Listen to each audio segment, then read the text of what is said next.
BiffNet Studios World Headquarters in Spring, Texas. It's Barry on Deck, hosted by former ESPN Houston radio host and stand-up comedian Barry Laminack, starring Oliver the Cat.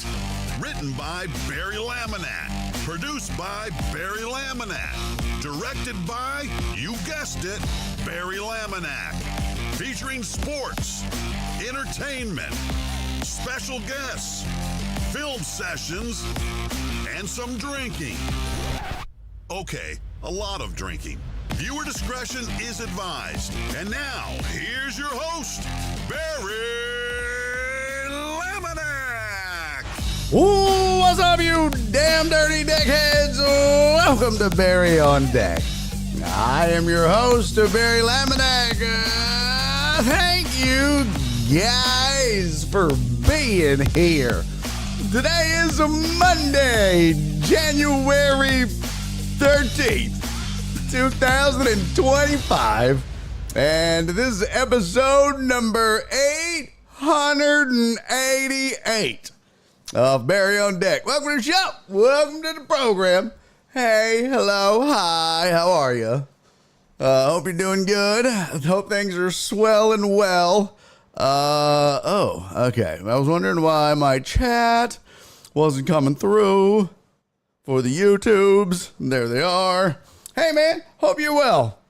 Hope you had a great weekend to chat. And I shouldn't just say chat. There are people that listen to this podcast, believe it or not. There are people that listen to this show afterwards on podcast. Now, lately, I've been derelict in my duties. I haven't uploaded in almost 5 episodes. This will be the 5th episode if I don't upload it. I have been derelict in my duties on that, and I plan to, after this show, catch up and get them all uploaded. So that's my bad on that, folks. I get behind, I get distracted, and quite frankly, when I'm done with the show, the wife gets home and I get to talking to her. We get to doing stuff, and not like dirty things. Just, we get to chit-chatting and shit. And, I forget to do it. So it's my fault. It's my bad. But I'll get it taken care of today. I promise. Other than that, though, man, I hope you had a good weekend. I see everybody's filing in here. What's up, Keith? Keith was the first one in overall. Jesus is here. What's up, Jesus? Good to see you, Mr. Perez. AJB's in the building on the tubes. How are you, sir? Alex Villanueva's in. He was the first. Good to see you. Mark G is here. PP Dubs. FJ and Uriel and John Dorier. So there we go. We're all caught up already. Good to see everybody. Thank you for being here. By the way, I saw FJ and Robert Likes Beer already got their tickets for the show at Hop Scholar at the end of the month. So I appreciate that, fellas. Speaking of shows, last night, I did the Tutson interruption with my boy Trey Tutson, and it was a blast. If you missed it, you missed it. That is a fun-ass show. Had a great time. If you ever get a chance to go see one of these, you need to go see one of those, whether I'm on it or not. It is just absolutely phenomenal. I'm looking at my Twitch screen and it doesn't show me streaming. That's not true though. Okay, I just had to refresh.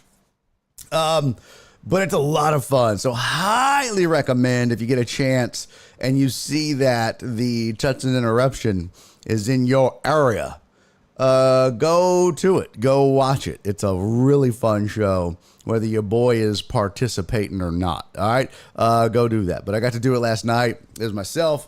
Well, obviously it's Trey, and he kind of runs it. But on the show was Lotto, and it was Lotto, and then Jeff Joe, and then myself. And a surprise guest popped in. Billy Sorrells popped in, and then Kanice, my boy Kanice Nana, closed it out. And that was cool because Kanice and I just did a 2-day road trip up north to Duncan, Oklahoma. Oh, no, I'm sorry, not Duncan, Durant. Don't say Durant. Nope. Heck yeah. Don't say Durant. Oh my God, they get mad. It's not Durant. It's Durant. Oh, really? Well, you do understand. No one gives a fuck. So it's crazy. They get mad. But yeah, it was Durant, and then we went to Trenton, Texas. It was an experience. 8 inches of snow. Yeah, crazy. It didn't really get bad until we didn't never have to drive in any snow, and we really never drove in any ice. We got pretty lucky in that regard. Everything, the entire time we're on the road, everything was pretty much melted. It was cold as shit. But while we were on the road, it was always melted and safe. So never a concern that anything was going to be peril. Our lives were in peril or whatever. So turned out pretty well. But we got a ton to get to, so let's do it. On the agenda today, you can see it over there. We're gonna get to some headlines. JennyIsMom going to join me at 3:15. She hopes. Hadn't spoken to her in a bit. Then we're going to get to it, man. We're going to talk some NFL football in deep into the wild card weekend. One more game tonight. We'll discuss that a little bit. Talk a little college foosball. The finals are set. The college football national championship is set. We know how that's going to shake down. We'll get a little bit into the games that took place over the weekend. And we won't really talk about the actual college football national championship game until later in the week. But we'll talk about the games that were played. And we'll talk a little bit about kind of a surprise story that is taking place, or that has taken place, and probably a little bit different slant than you've heard or read on it. Y'all know me. I never bring the typical slant or story. Excuse me. The typical view to a story most times. So there you go. By the way, Potch! Sir, thank you for resubscribing for 35 months. 35 months, that's a lot of months. Also, Potch, congratulations, my friend. If you guys didn't know, I don't know if I'm allowed to share this or not. It's public though. It was on the Book of Faces, I do believe. You guys, I have breaking news, live breaking news, everybody.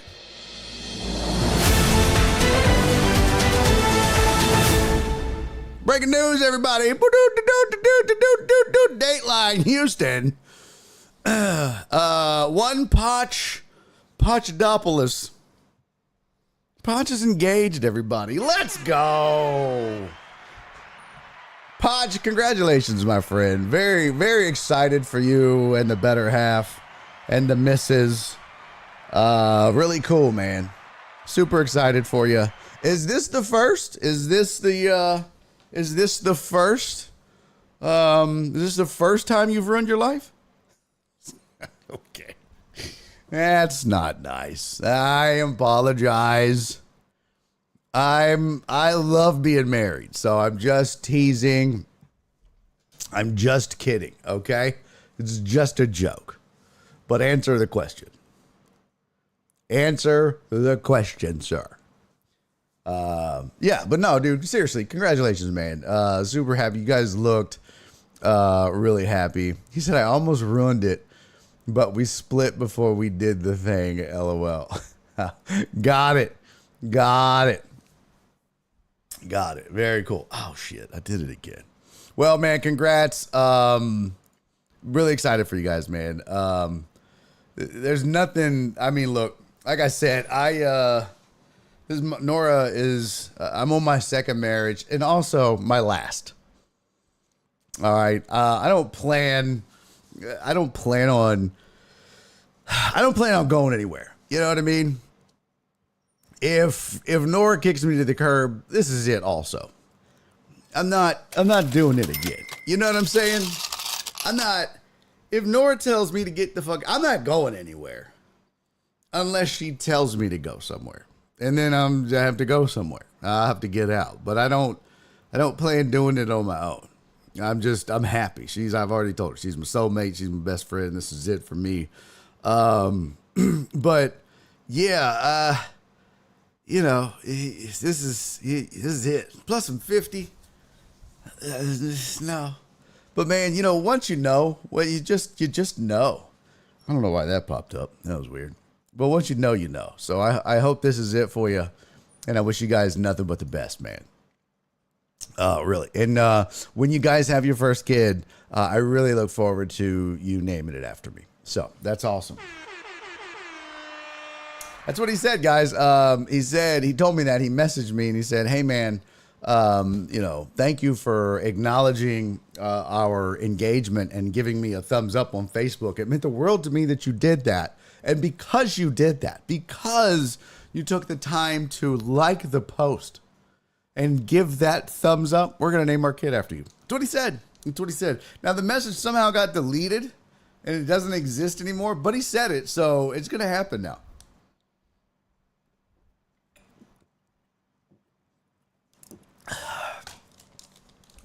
Anyways, we roll on. Hey, what up, Brian Petty? Good to see you.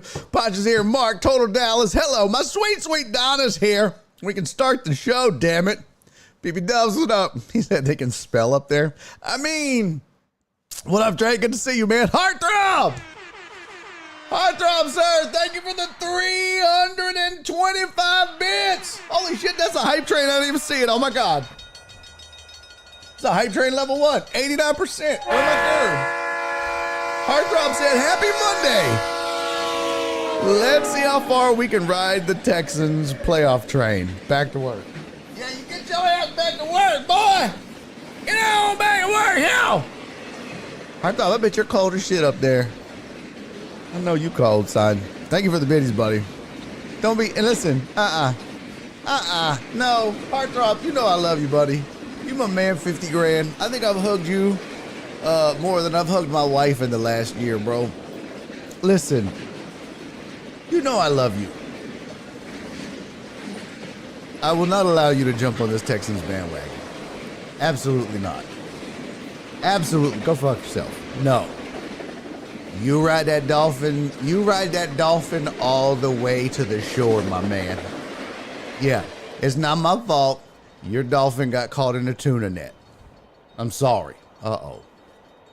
I'm sorry. It's not my fault. You rode that little raggedy ass dolphin. You ride that little raggedy ass dolphin. Ain't no room on this Texans bandwagon for you, pimp. I'm sorry. You picked it, not me. Not you lived in this town. You could have been a Texans fan. Ain't no wishy-washy bullshit. Well, I've always been a Texans fan, but the Dolphin is my first team. No, bitch. You don't get to play that wishy-washy shit. Not in the playoffs. You don't just get to slide from one team to the next just because your stupid-ass team didn't make it, couldn't cut it, couldn't hack it. No.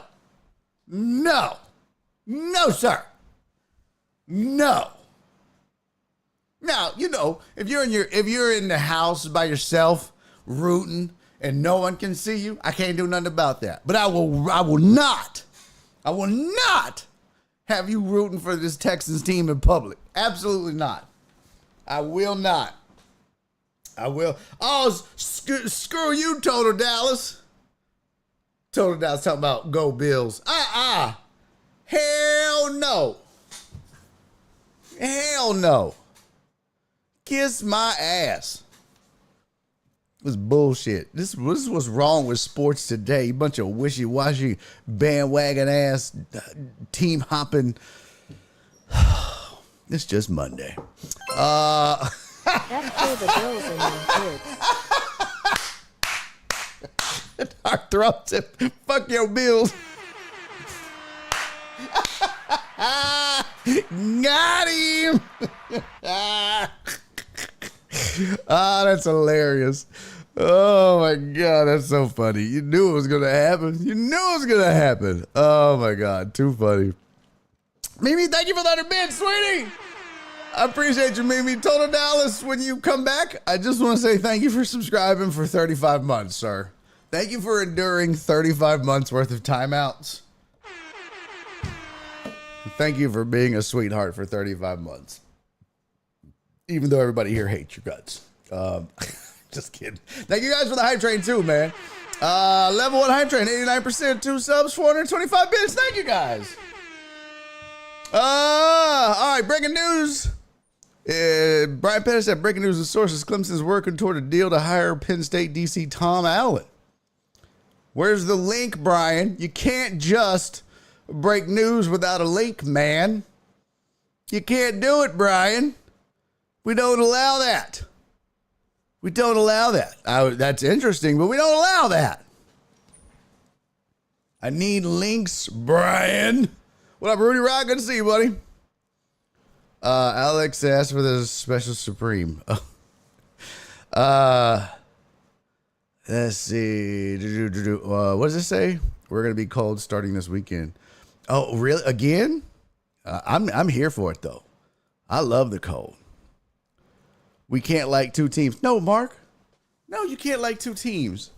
No. What kind of shit is that, man? 99% of sports is about loyalty, bro. It's the whole reason they put the team name, the city on the team. It's about representing. It's about, no, man. You can't just jump from, if you live in two cities, then okay. You know what I mean? If you live in Chicago and have two teams, yes. You can be a Cubs and a White Sox fan. Yes. You can be a Dodgers and Angels fan. Yeah. You can be a Jets, Giants, and Yankees, Mets fan. Yeah. You can do all that. But you can't be a Dolphins, Texans fan. Heck yeah! You can't even be a Texans, Cowboys fan. This ain't state related. This is city related.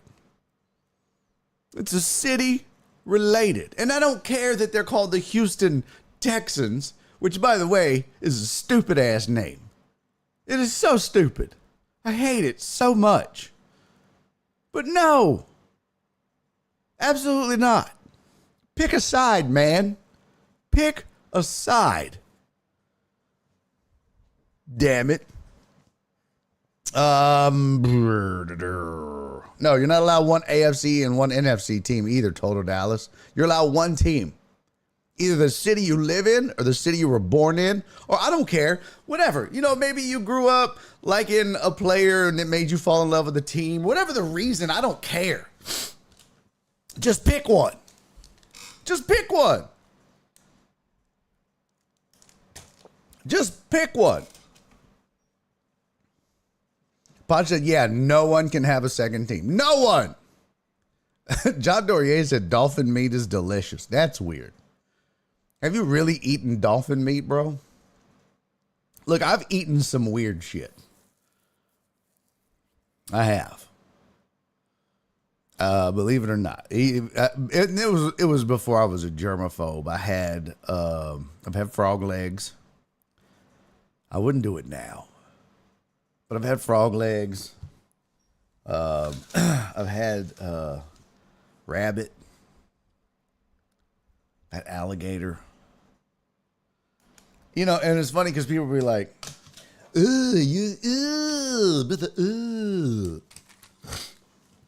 then they'll fuck around and eat some calamari. It's like, do you understand how nasty that is?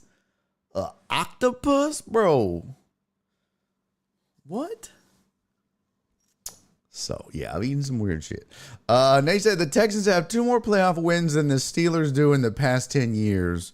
Can you please take Mike Tomlin off our hands? Don't get me started, Nate. Don't get me started. Don't get me started. We're going to get to the NFL, okay? We're going to get there. Just be patient. Be patient, all right? Heart said, Barry, all damn and raggedy ass. Well, I'm on that Miami ship till the end of days. But if I have to see one team do something in this current playoff, it'll be Houston. And you can't tell me otherwise. Yes, I can. And I did. And I did. You're not allowed to. No. No. No exceptions. None. None. Fastest timeout in history. CC's, I just assumed it was for TD. What's up, CC? Good to see you, sweetie. Oh, that's so funny. Let's see here. What up, Amos? Good to see you, man. Good to see you. What's up, 13 seconds? Oh, Poch sent a link. Let me see the link. Also, 13 seconds said, quit yapping and get those hands. Bro, don't come in the chat and start acting like a fucking idiot. Don't come on this show and start acting like a fucking idiot. You know you're not gonna last long, right? You know that's not gonna play on this show. You know that's not gonna play in the chat, bro.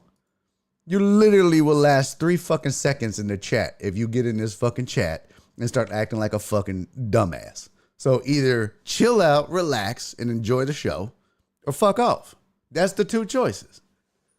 Talking about get him a shot. Bro, how old are you? Fucking 10? Shut the fuck up. Don said I'll be the leader of the secret BOD dual teams fans. No, Don. No, not you. Not you, Donna. Absolutely not. I make no exceptions. Where's the link that Potch sent? Where is it? Where is it? Yo, be in it. Sir, thank you for subscribing on Twitch for 27 months, my friend. Fuck you, Mark. I hate every single one of you dirty rat bastards. Now look at everybody switching their allegiances to the Texans because they did the unthinkable and beat the Chargers when all of you doubted it. All of you doubted it. Including me. But all of you doubted it. I couldn't find a damn Texans fan in this chat. Now all of a sudden we got all of them. Shut up, CC. Put a 1 in the chat if you're joining Donna's secret group. It's going to be weird when I time out the whole chat and then there's nobody left. It's just, I might as well just end the show and then just go do this shit while I poop to myself. Just on selfie cam. Hey, what's up, you damn dirty poop head? And there's a timeout. And who else? Who's next? Mark's getting a timeout. Who else wants one? Y'all think, okay, I'm telling you right now, I'll time this whole damn chat out. Mark's timed out. Who else? Who else needs one? Close. John Dorier's timed out. Who else? Who else is it? Okay, next. Who else put a 1 in the chat? Who else? Who else? So put another 1 in the chat. Put another 1 in the chat. Mimi's damn it, Mimi. Damn it, Mimi. I love you so much, but well, Potch timed you out. Thank you, Potch. Thank you, Potch, for saving me from having. Okay, that's too far, Potch. Don't be calling Mimi the B word. All right, I'll slap the shit out of you, Potch. Don't you dare. How dare you, Potch? Too far. You timed out, some bitch. Too far, Potch. That was too far. Oh, Heartthrob just did a 1. Bye, bitch. Oh, Potch got him. It's the great timeout debacle of 2025. He said, Potch said another gone. The viewer count is plummeting. We're down to 2. Just Potch and Cece just waiting to time people out. Oh my God. Flip said this is unconstitutional. 3 timeouts? Unconstitutional. Flip said Trump Potch 3028. Damn. He put you on that. He put you on that, Potch. Dang, Potch Branham. Wow. Oof. Oh, John Dorier went over to YouTube. Bro, you know I can time you out on YouTube too, right? I mean, Look at John, y'all. Look at John thinks he's slick. Look at the little YouTube logo.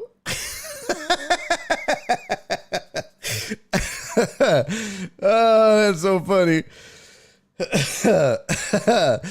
We only do the best timeouts. We have the best timeouts of any. Our timeouts are the best. I'm thinking about renaming timeouts to America's timeouts. The Gulf of Timeouts.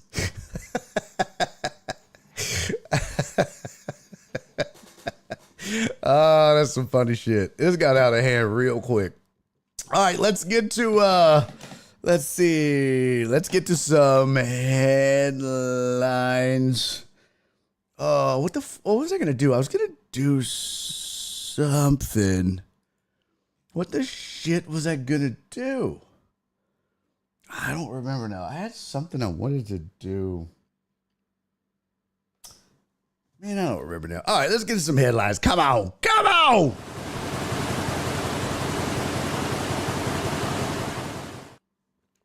All right, here's your sports headlines for the day. Well, they done did it. They done went and did it. How you feeling, Cowboy fans? I mean, is there any left, or are they all Texans fans now? Dirty hoes. Raggedy bandwagon jumping ass total Dallas. Cowboys have gone and fired Mike McCarthy. Sources are saying, look at Dre, praise the Lord, God is good. God is great. God is good. Let him thank us for our food. Amen. Jeff Bell, ding, ding, the witch is dead. Jesus is happy. Okay. Yeah, McCarthy out. I wasn't a big believer in McCarthy. You can't knock some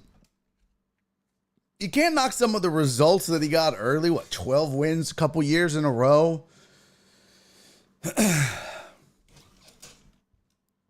But I don't know, man. There was something about the way he carried himself or the way he presented himself. There's some guys that just the way they talk or the way they are that just feels, I don't know.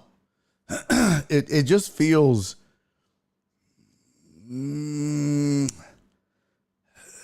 like, I don't know. He just felt like aloof a little bit. Or I don't know. I'm sure he was a good football coach, and you never really get the full understanding of a coach, a man and a person, just from the little bit that we get to see in press conferences. And I know this because, you know, being in media for as long as I have been or had been or whatever, if you want to call it that, if I'm not doing it anymore, which I kind of am, but kind of, I don't know, whatever. Doing what I do and have done, you see a different side of people when they're behind closed doors, and you see a different reaction from the team. You see a different reaction. So, yeah, I don't know. I don't know. I don't know that the Cowboys were ever going to win with him. Now, the question becomes, really, who is it? Who's it going to be? A lot of people, the name that's getting thrown around, a lot of people are Sanders. A lot of people want Dion. Total Dallas said, we're coming for Tomlin. That's who I would do.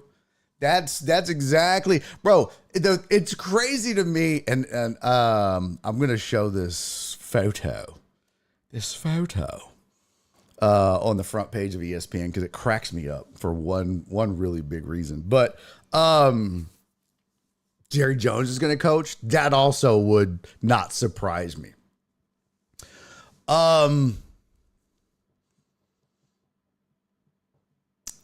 Amos said he got 15 votes of confidence from Jerry just this season. He knew he was a lame duck.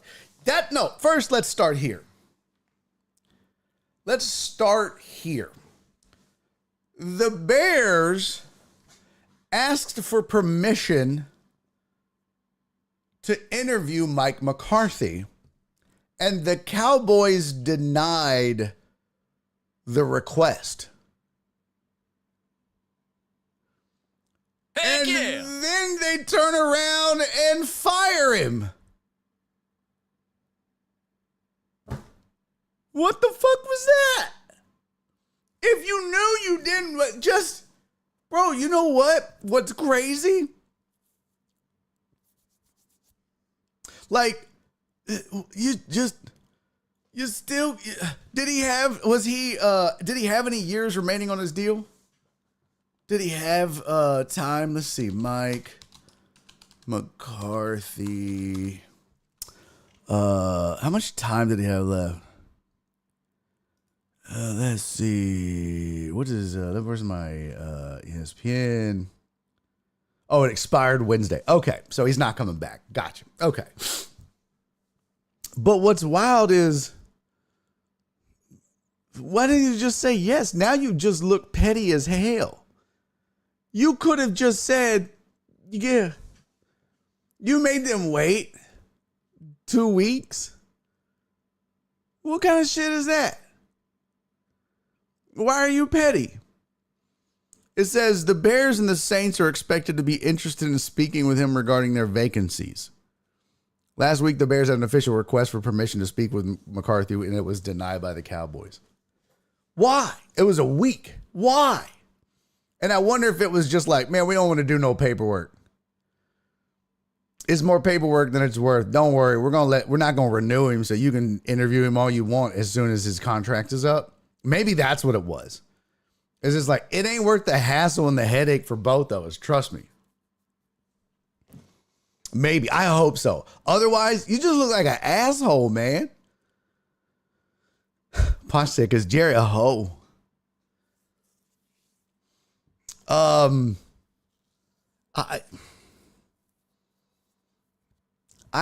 Here's the thing. So McCarthy's time is up. And now the search begins. Here you go. 2025 Cowboys head coaching search potential names to replace McCarthy. The name that I've seen in this chat, the name that I've seen on X, hey, House! Sir, thank you for resubscribing for 21 months. You're a gentleman and a scholar, Housey. Thank you, sir. Total Dallas, thank you for 100 bits. I think I got everybody. B. Hannon, Hype Train, Heartthrob got timed out Total Dallas, which was hilarious, which caused the great timeout apocalypse of 2025. Actually, you all caused it on yourself. My poor Mimi got timed out, though, and that broke my heart. She kind of did it to herself, but it still broke my heart. Yeah, I think I'm caught up. Hey, by the way, shout out to Sensei Bullrog, who gave this show a shout out 12 hours ago to 53 viewers. We weren't even on air, and he still does. He still shows this show love, even when he doesn't have to, and I really do appreciate that. So appreciate you, Sensei Bullrog. Thank you, my G. In fact, mods, I'm going to give him a shout out in the chat. If y'all would, and I mean this, I say it, and I think you guys hear it, but you don't really act upon it. I wish you would do me a favor. If you're not following Sensei Bullrog here on Twitch, if you're on Twitch, if you're watching on YouTube, I get it. If you do have a Twitch account, it'd be dope if you fired it up, went to the chat and where I'm doing this shout out and went over there and gave him a follow. But just go give him a follow if you haven't already. It's free to follow, and as creators and channel owners, it really does mean a lot, one, and help us too. It helps build momentum, and it helps in the long run with a lot of other things. So just go give my man a follow. I did the shout out in the chat there, so it takes 2 seconds to give the man a follow. So yeah, go do that for me. Donna said Mark did the one. Did Mark just do a one? God damn it, Mark. Again with the one, Mark? God damn. Okay, Potch got him. Yeah, Mark. Thank you, House. I appreciate you, buddy. I knew I could count on you. You're also... are you guys following House? Anybody in this chat that's not following House, you got to punch yourself in the throat. I swear to God, if you're not following Rev House, punch yourself in the throat. Okay. They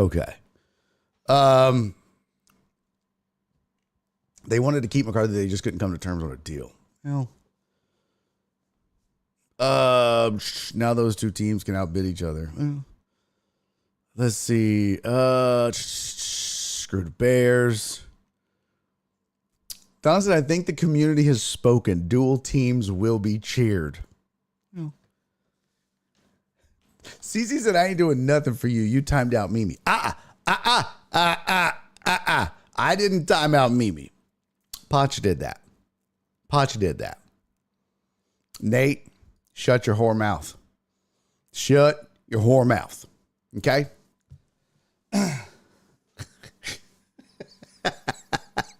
Shut it. Okay. So here's the thing. Back on the McCarthy coaching thing. Focus, people.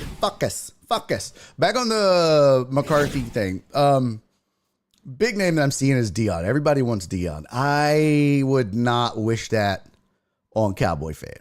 I think you really need, you either need a super hot commodity or you need some stabilizing force. But here's the problem. All right. Just before we get to names, I've got this article of potential candidates that CBS wrote, and we'll go through some of those names. The problem becomes Jerry. The problem is Jerry. The problem is Jerry because you've got to deal with Jerry Jones. And there are some coaches that are just like, especially good coaches, they don't want to fuck with that dude.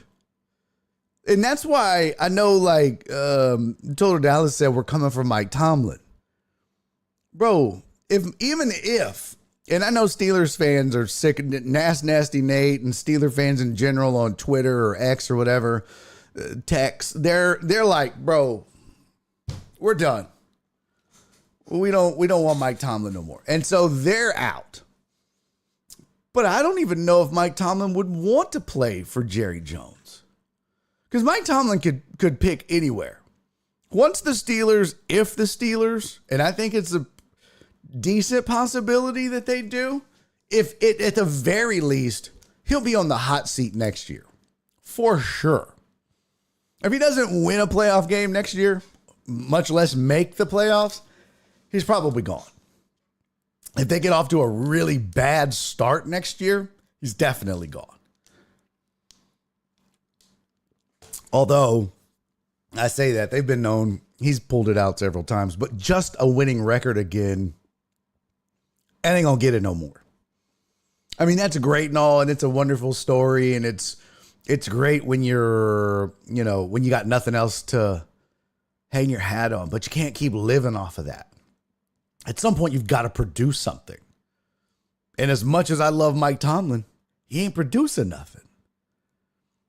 If you ain't producing wins in the playoffs, all that other shit don't mean shit.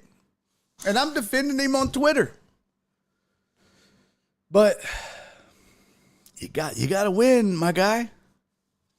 But I don't know that Tomlin's going to be able to pick his job. And I don't think he's picking Dallas. Dion, would he play there? I mean, he played for Jerry.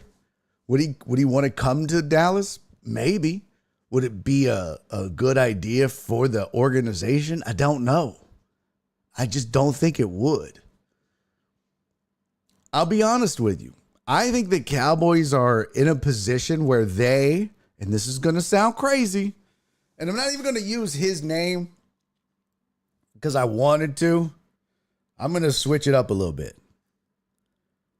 The Cowboys need their DeMeco Ryans right now. That's what they need. And it's not Dion. It's not Dion. And I mean, well, I say that. Maybe it is. Shit, maybe it is. Maybe Dion is their D'Amico Ryans. Former player. Guys love him. Young, hip. Maybe it is. Maybe it is Dion now that I say it out loud.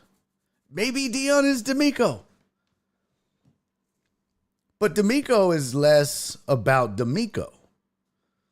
And Dion brings a lot of pomp and circumstance with him. And the Cowboys already have so much pomp. There's so much pomp.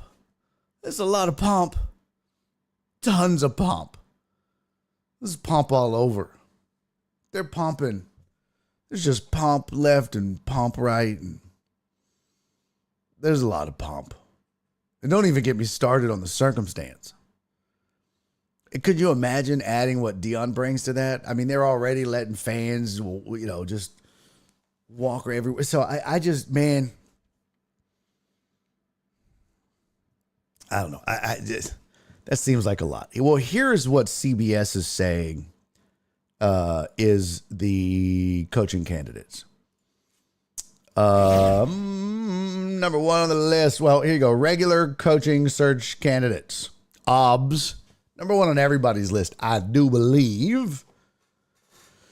Lions OC Ben Johnson. Lions DC Aaron Glenn.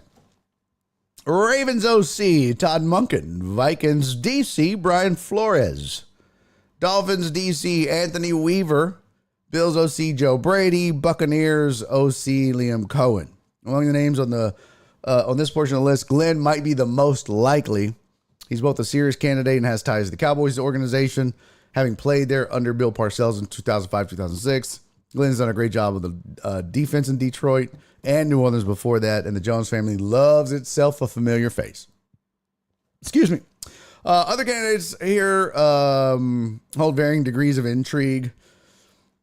Johnson is considered arguably the top candidate on the entire market, of course, and he could probably have his pick of any available opening, save for the Patriots job, which we'll get to in a second, because it's been filled. Here we go. Jerry Jones will make sure they are candidates.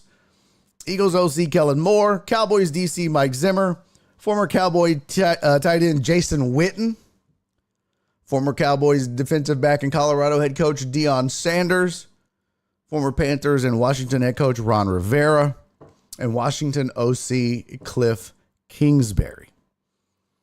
There's nothing that Jerry loves more than a connection to the Cowboys or to the Jones family. It says Moore played for the Cowboys and was the team's quarterback coach, offensive coordinator for several years. Zimmer was a Dallas assistant. Both Witten and Sanders played for the Cowboys, obviously. Some of these guys are more serious candidates than others. So, yeah, it's an interesting list. And then here's outside the box candidates. Texas head coach Steve Sarkisian, not going to happen. North Carolina coach Bill Belichick, not going to happen. Steelers head coach Mike Tomlin, not going to happen. Just not going to happen. See what they say about Belichick. Most famous, arguably best head coach in the history of football.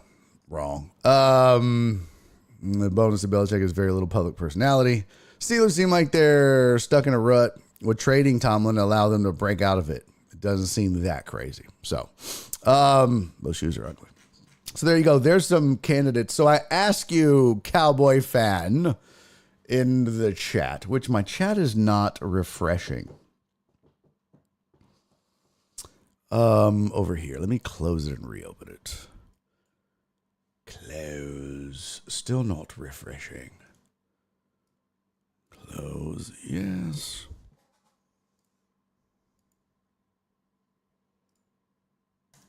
Don't forget 3:15. Jenny is mom. Going to be here for a little while. Oh shit! I got the wrong name on this. I wonder if I can edit the title. Let's see. 888. Yes, I think I can. I can. Will it let me? Who knows? Will it mess it up? Who knows? If it crashes on YouTube, I apologize. Let's see. Nope. Looks to be good.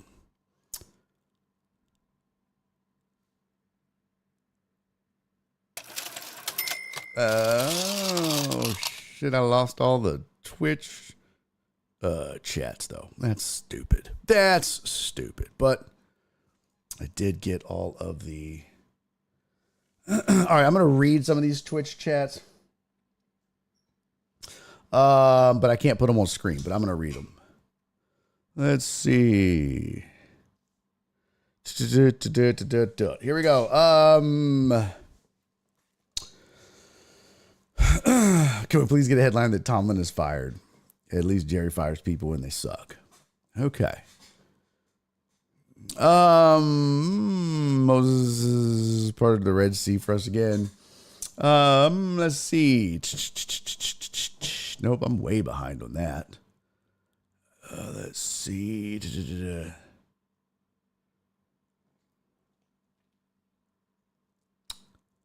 He went 12-5 the previous 3 seasons and still got nowhere. Won 7 games without Dak. Yep, same result. They didn't know they were still entertaining. Keep him. They didn't know they were still entertaining keeping him. Yeah. Pat Garrett contract was done. Could have traded him. Let's see. Now those 2 teams can outbid each other. Hey, what up, E King? He said Cowboys are so bad it doesn't even matter. Should have happened years ago. I don't know necessarily that's. I mean, the Cowboys aren't bad. They've got talent. It's just they haven't been able to put it together, and I think that's the problem. You know what I mean? Like and I think that's why McCarthy is gone. Is you've got enough talent that you should have been better. Let's see what else.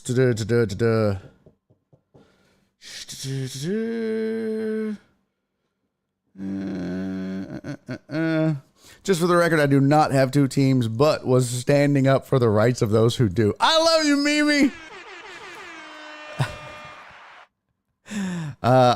Dre said, I, for one, followed Sensei. Thank you. I appreciate you. I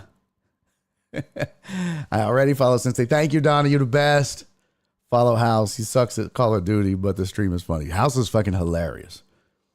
Go Vikings. Still waiting for the big heartbreak I always expect. No, I don't. I mean, look, they're probably not going to make it to the Super Bowl, House. But I don't think that it's going to be a debacle like you expect. I'll say that. House said no Dion, please. I called for Dion over a year ago, but it's not going to happen, Dre said. Jesus said no Dion for me.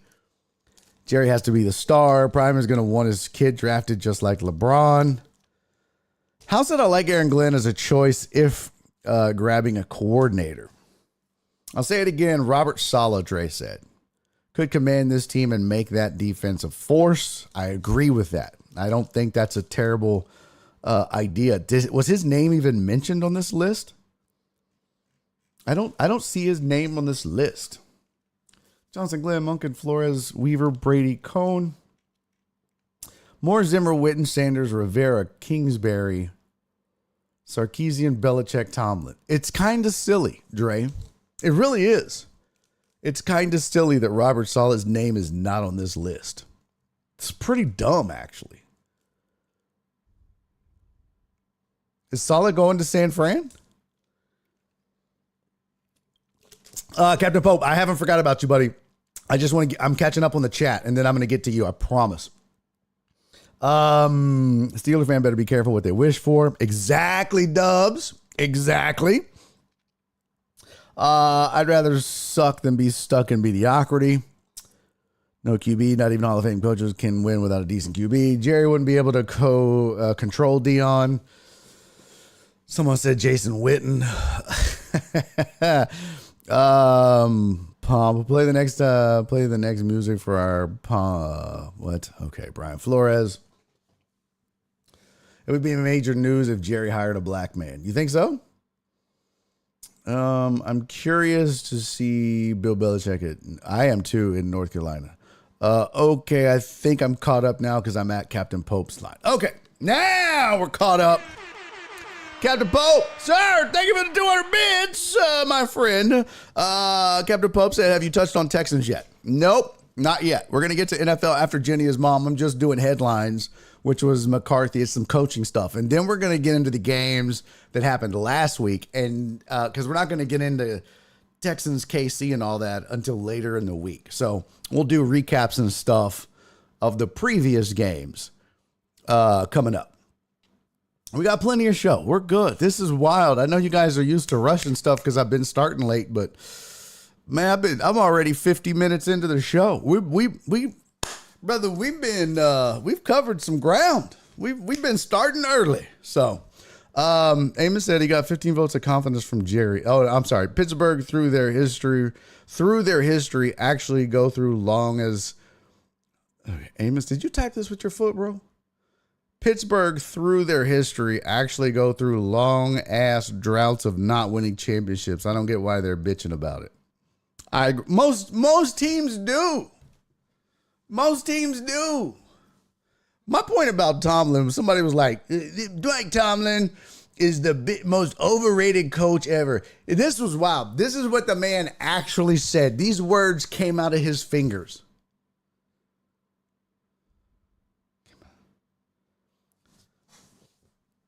He hasn't won anything since he won the Super Bowl. Bro, what? Do you know how, first of all, dumbass, do you know how hard it is just to win one fucking Super Bowl? Do you know how, and I know people always like, well, that wasn't his team. It was handed to him. I don't give a shit. Think about do you know how many back-to-back Super Bowl winning teams there are? It ain't many. So if it's so easy to win a Super Bowl with a team that's so good they already won one, it would happen all the time. It ain't that easy. It's not as easy as people make it out to be. You still got to do your job. Not to mention he went back to the Super Bowl a few years later and lost. So he has 2 Super Bowl appearances and he's 1-1. Now, granted, he hadn't won a bunch of playoff games since then, but he's never had a losing season. And since the time that he won the Super Bowl, there have only been 11 other coaches that have won one. Think about that. How many teams there are. And he won the Super Bowl in 2009. That was how many years ago? Where's my calculator at? That's what, 14 years ago? Yeah. 13 seasons ago. 14. No, 15. Dumbass. 15 seasons ago, including this one. So we'll say 14. Because we hadn't crowned 2004 yet. 2024 yet. 13 seasons. 11 head coaches have won a Super Bowl. Every year, 1 out of 32 win it. Your odds as a coach are 1 in 32 to win it every year. 11 have done it since he last did it. And I don't even know how many head coaches there have been. I didn't even look up that number. When you count interims and new coaches, bro, that is just asinine. He hadn't done shit since he won the Super Bowl. Think about that statement, dumbass. Anyways.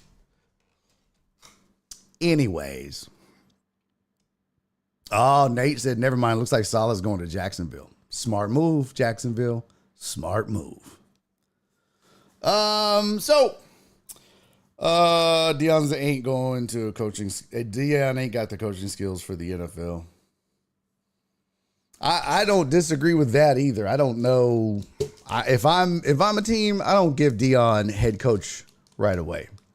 You got to come in and be a coordinator. You got to coordinate. And that's, yeah. That would be the other thing. Why would you're telling me none of these teams would have offered Robert Saleh a head coaching job? That's weird. I mean, this ain't a Cliff Kingsbury sitch, you know? But what is different conferences? I don't know what that means. Yeah, I'm with you, Captain Pope. Captain Pope said Deion has too big of an ego to be a coordinator. No, I get it, but you still got to get you some seasoning, pimp. Still got to get you some seasoning. I'm not just turning over the reins to my entire organization to you.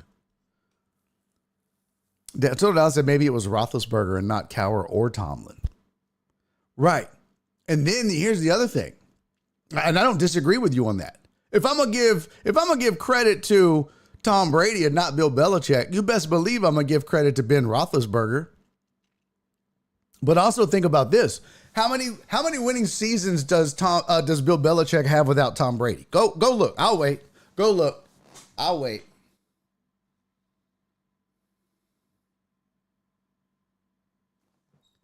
It ain't many. But go look and see how many winning seasons Mike Tomlin has without a quality upper echelon or star quarterback. Yeah, exactly. What, 11 wins with Matt Castle? Yeah, he has one winning season without Tom Brady, does Bill Belichick. One winning season without Tom. But he's the GOAT. Bill Belichick's the greatest coach of all time. He has one winning season without Tom Brady. And again, I'll go back and I really need to make this a video and put it on the internet. But you know what? Fuck the Bill Belichick coaching tree. It's the Tom Brady coaching tree, bro. It's the Tom Brady coaching tree. Tom Brady's coaching tree starts with Bill Belichick and then it branches off from there. Don't give me that bullshit. Don't give me that bullshit. Stop it. On Tom Brady's coaching tree, you got Bill O'Brien and you got Matt Patricia. There's a lot. There's a lot of people that got a job. Romeo Cornell. You got a ton of guys that got jobs because of him. He's got a hella coaching tree. Go look how good those coaches did without Tom Brady. Huh. That's amazing. So, yeah. The difference to me is, yeah, Tomlin's still winning by not having a star quarterback. He's just not getting it done in the playoffs. But guess what? It's really hard to get it done in the playoffs without a superstar quarterback. It's really hard. It's a little bit easier to win in the regular season without a stud quarterback if you're a good coach. But then once you get down to the last few remaining teams, guess what they all have? Superstar quarterbacks for the most part. And it's tough to win without one. So I'm not trying to be a Mike Tomlin defender, but I guess I am. But I'm you know, at this point, fuck it, man. Get rid of him. Let him go. Go be happy somewhere else, Mike. I think the Cowboys, what they need to do, I really like the Aaron Glenn idea. I think they need to get somebody young and dynamic that can take advantage of Dak while he's still good. Because look, here's the thing. And I'm just going to say this and move on. What up, Chris? Here's the thing. If somebody can resurrect Sam fucking Darnold, you're going to tell me there's no hope for Dak Prescott? Bro, Dak Prescott has some of the most prolific numbers in the NFL over the last couple of seasons. Look it up. Look it up. Now, granted, the OC that was helping him is gone. And look what happened. But Kevin O'Connell took Sam Darnold and made that sumbitch look like Johnny Unitas. You just got to find your Kevin O'Connell, man. You find your Kevin O'Connell. And by the way, I'm fighting with people on TikTok because I made that Josh McCown clip when I was doing the TV show where I was like, the Vikings hired Josh McCown to be their quarterback coach because, of course, he's known for great jawline. I don't know. Like, yeah. And then everybody's like, oh, how's that working out now? I'm like, bro, you really think it's fucking Kevin O'Connell that's making Sam Darnold who he is, not Josh McCown, you morons. So go find your Kevin O'Connell. That's what the Cowboys need to do. Because not only do they need to do that now for Dak, They need to do that for whoever is going to replace Dak in a few years. Just my 2 cents. All right. Also, and JennyIsMom's going to join me here in just a skosh. But here's your last headline. Mike Vrabel, one of my predictions. We could check that one. Where the frick did it go?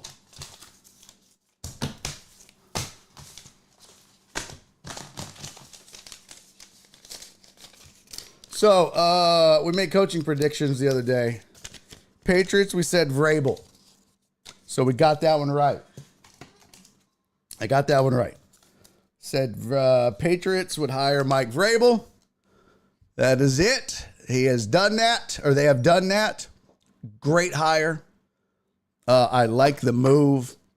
And then, of course, Rex Ryan immediately, they asked Sexy Rexy what he thought. He was like, oh, man, I look forward to kicking his ass twice a year. Really? Newsflash. Breaking news, everybody. Breaking news.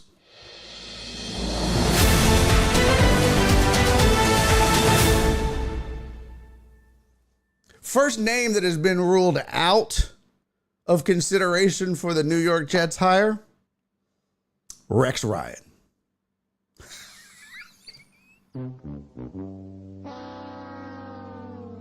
Hey, Rex, stick to feet, bro. Maybe football ain't your thing. I mean, can't get a job. Said the Texans were a bye week. Boy, this has not been a good 7 days for Rex Ryan, has it? Fucking idiot. Jeez. All right, so we're going to get back to this.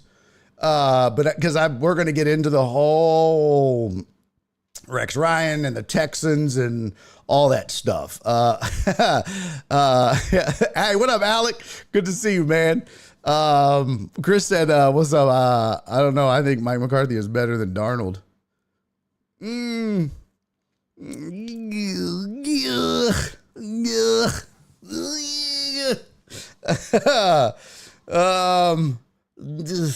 don't know about that.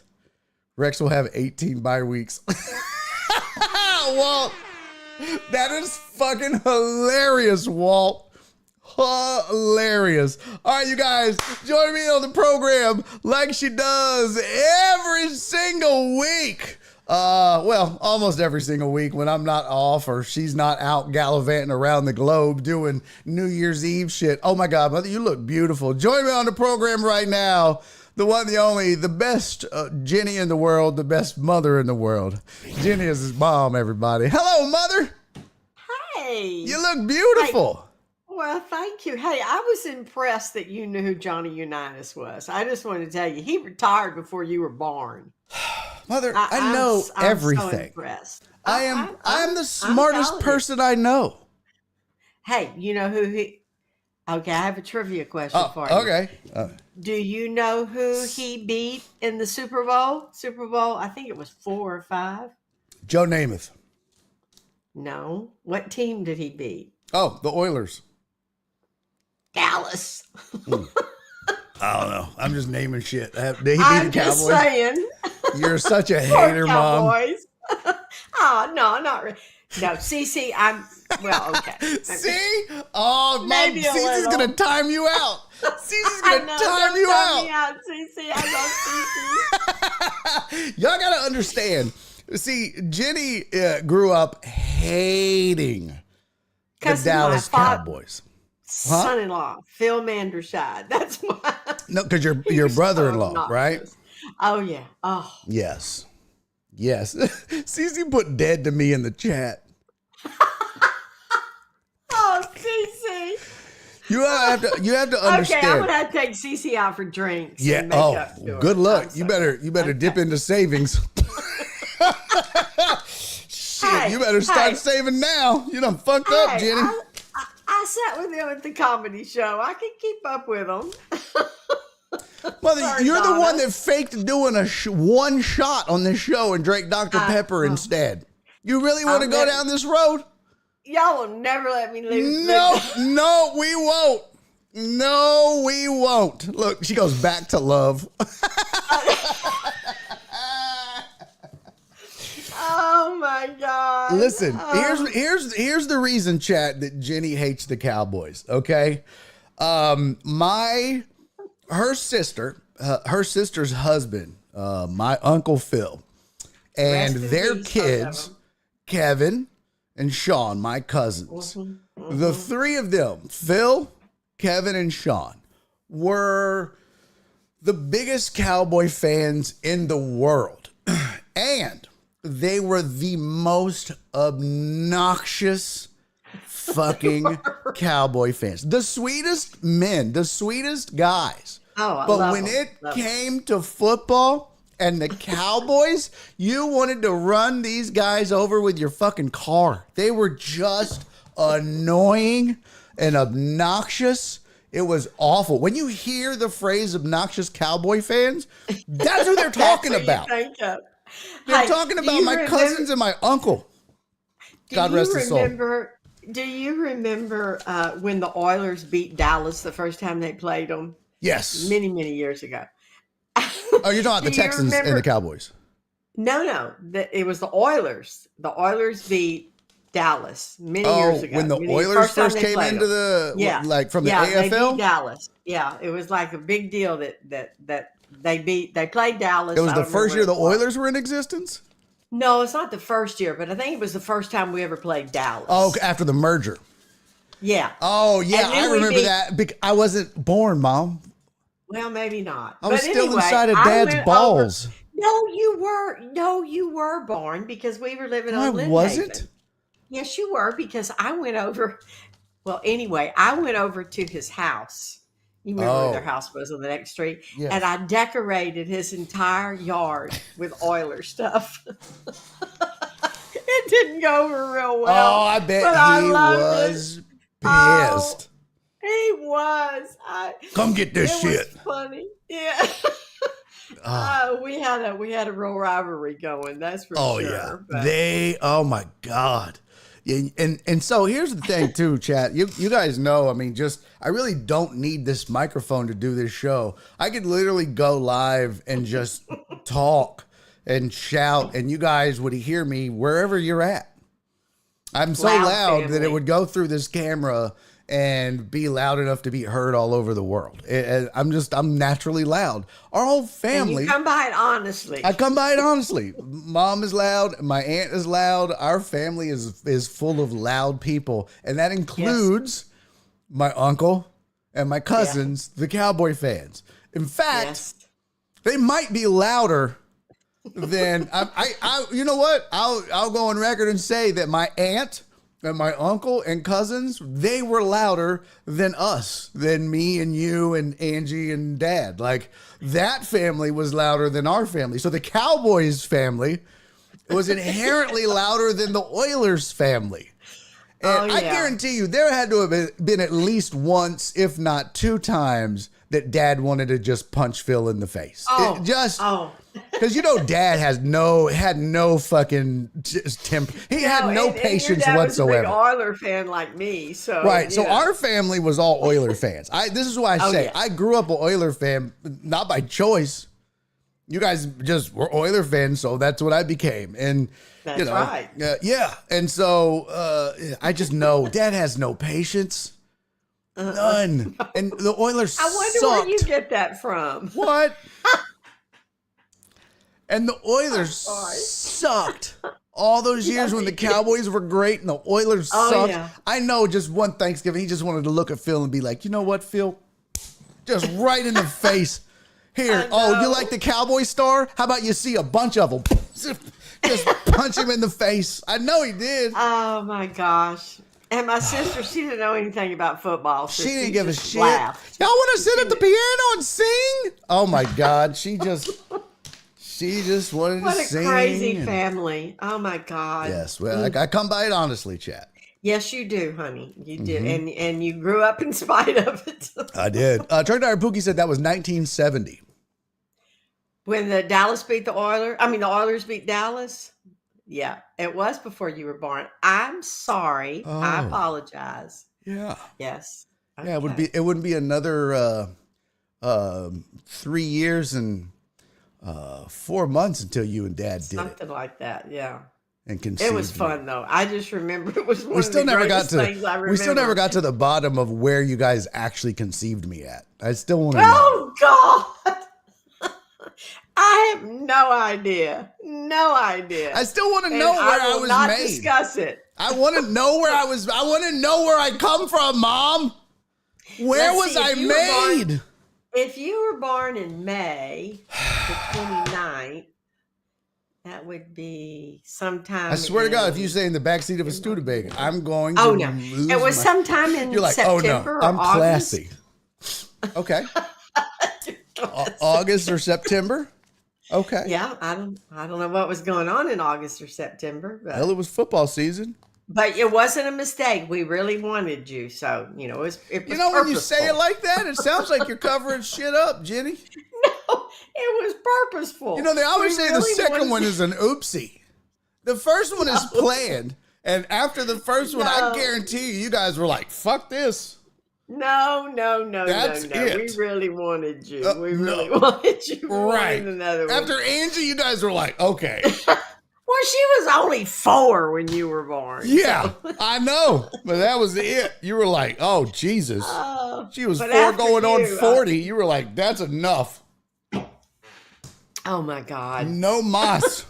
Y'all Roberto Duran No the shit mas. out of that. No mas. Oh. And then along came the mistake. That was my nickname, guys, growing up. The big mistake. No, your Yeah. mistake was your name was Damn It Barry, remember? Yes. Yes. I remember. Anyway, you were my pride and joy. So, Where I mean, you are. the fuck happened? Well, I don't know. Church Hour Boogie said Barry was conceived at a Woodstock concert. Bro, do you even know when Woodstock was, you dumbass? No, I never went to Woodstock. So, Church Hour Boogie, can't Woodstock was blame in it the on that. 60s, you dumbass. I was born in 74. was Woodstock in the 60s? Yes, mother. Yeah, I guess it was. Yeah, it Oh, my was. You're God. right. Those 60s were so unbelievable. I don't remember. I'm trying Woodstock to was a forget the music and art 60s. festival that took place in Bethel, New York from August 15th through the 18th, 1969. I like it. Yeah, there you go. Okay. Well, just there Now, you go. Angie could have been born, conceived yeah, at Woodstock. Well, no, because Yeah, she was born in that's true. January of 70. That would she Yeah, would have been a yeah. preemie. We got married in 1967, so Oh. yeah. Yeah, August, September, October, November, December, January. Yeah, Angie would have only been 5 months Yeah. in the oven Yeah. if you conceived her at Woodstock. So she'd have been a preemie. That would have been Yes, dope she if you would would have banged her out during a Jimi Hendrix solo. Barry. Are you embarrassed right now, Mom? Well, I never heard it called banging it out. Oh, Now God. you have, Mother. Now you have. Total Dallas Okay. said prom night. Highly Prom unlikely. night. Highly unlikely, Total Dallas. You know, We're I knew talking your dad about in high people school. from the 30s, okay? They I didn't know, do I that know. back then. No, we didn't. No, we didn't. We were.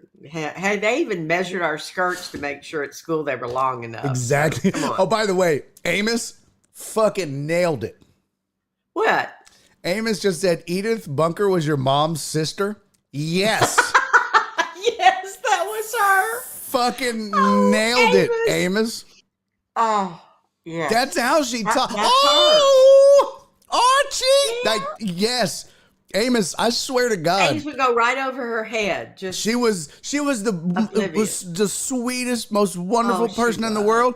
But she had ADD before ADD was a they thing. knew what that was. You would talk to her. You'd be standing in the kitchen, right? And she would be thinking about like, oh, well, we should be. Let's go sing a song. You could be like, Diane, the oven's on fire, and she'd be like, yeah. Oh, No, it you'd be like, is. Diane, the oven's on fire. And she'd be like, yeah. I think we should sing Silent Night. You're like, no, seriously, like the house is on fire. And she'd be like, or do you want to do Jingle Bells? You'd be like, oh my God, she's just not listening right now. She was. And then Edith once Bunker. she did see the fire, she'd be like, what? Phil!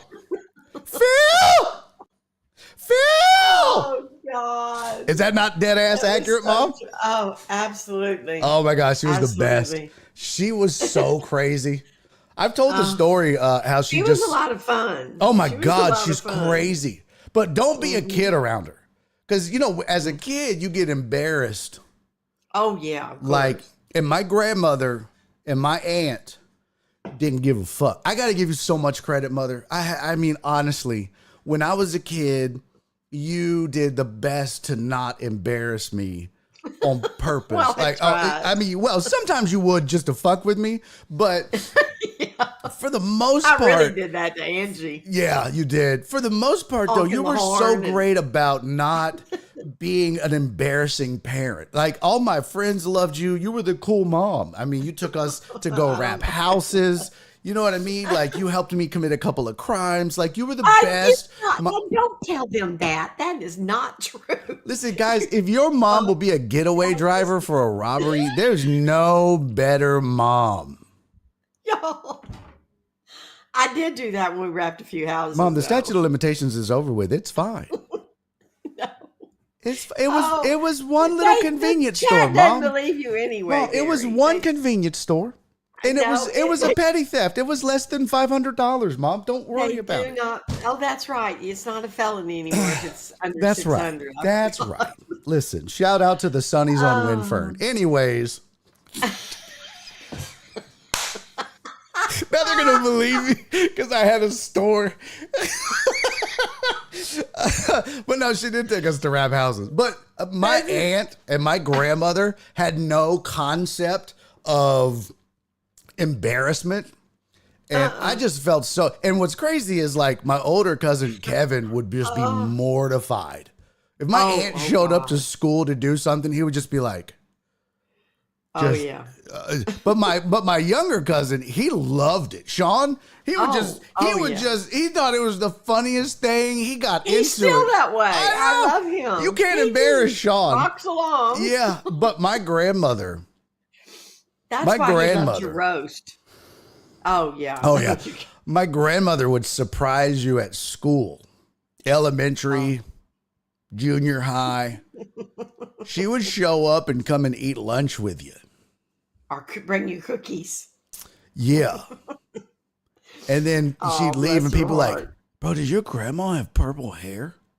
It's like, yeah. Yeah. I she try to does. remember that around all my grandkids and great grandkids. Is now, don't embarrass them. No, you do a good job. I'm telling you, Mom. You do a great job.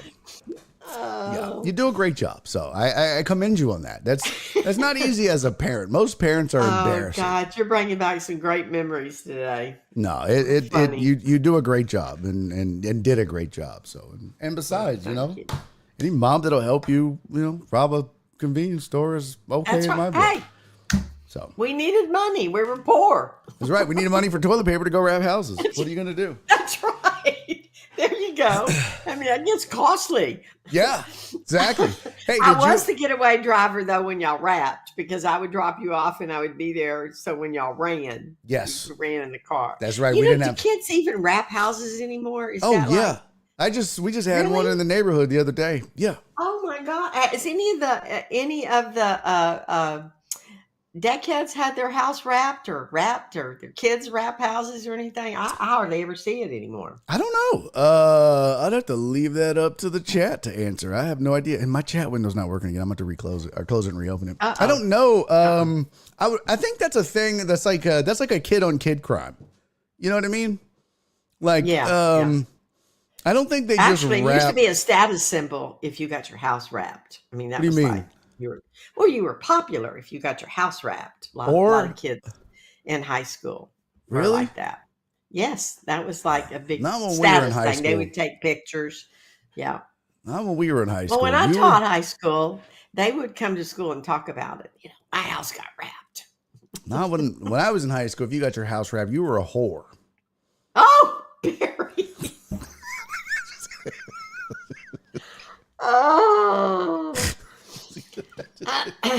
Okay. I'm just kidding. I think when we wrapped that house that you took us to, it was just a random act of violence. It was just, we did. It was just, we just picked a house. We just rolled up and we're like, that one, it's got big trees. And we just started chucking fucking toilet paper in that bitch. You remember how you used to get it up in the trees and you couldn't get it down in those big old tall oaks? God. And, Yes. Oh, God, what a mess. And your dad had no sense of humor. I always thought it was funny, but our house got wrapped, but he was not happy with that. No, the worst. He couldn't get that toilet paper. If you hated on what you did, is you wrapped it and then you got their water hose and wet it. Oh, God. Or Now put that's confetti in the the yard. dick move. Glitter. Or confetti. Glitter all over the concrete and shit. Right now, see, if we'd had shredders back then, you could keep your shredding. And that would really be evil to do that to somebody's yard. That's devious. So, I know. Soda Dallas said a homegrown terrorist. That chat is so funny. Oh my God. Amos said, not like your grandma's showing up to Amos, is this your grandma? He said, not like your grandma's showing up to school 5'4" with double D boobs and no bra. Oh God. Holy shit, Amos. That's hilarious. Poor baby. Everybody's like, I want to sit at his table. All these little kids got little kid boners and shit. They're just like, oh my God. Amos, your grandma's hot, bro. Oh God. Poor Amos. That's hilarious. Oh, I have to come in on Mondays just to get my laughs. What does this say? B. Hannon said, who said they used to egg houses? B. Hannon, we used to egg houses? Egg, that was awful. And you'd egg them. You throw eggs up against a garage and it'd be all over the garage. And Not ruin that I the ever did paint. it. And ruin the paint. That's just straight vandalism, mother. Well, Don't condone that.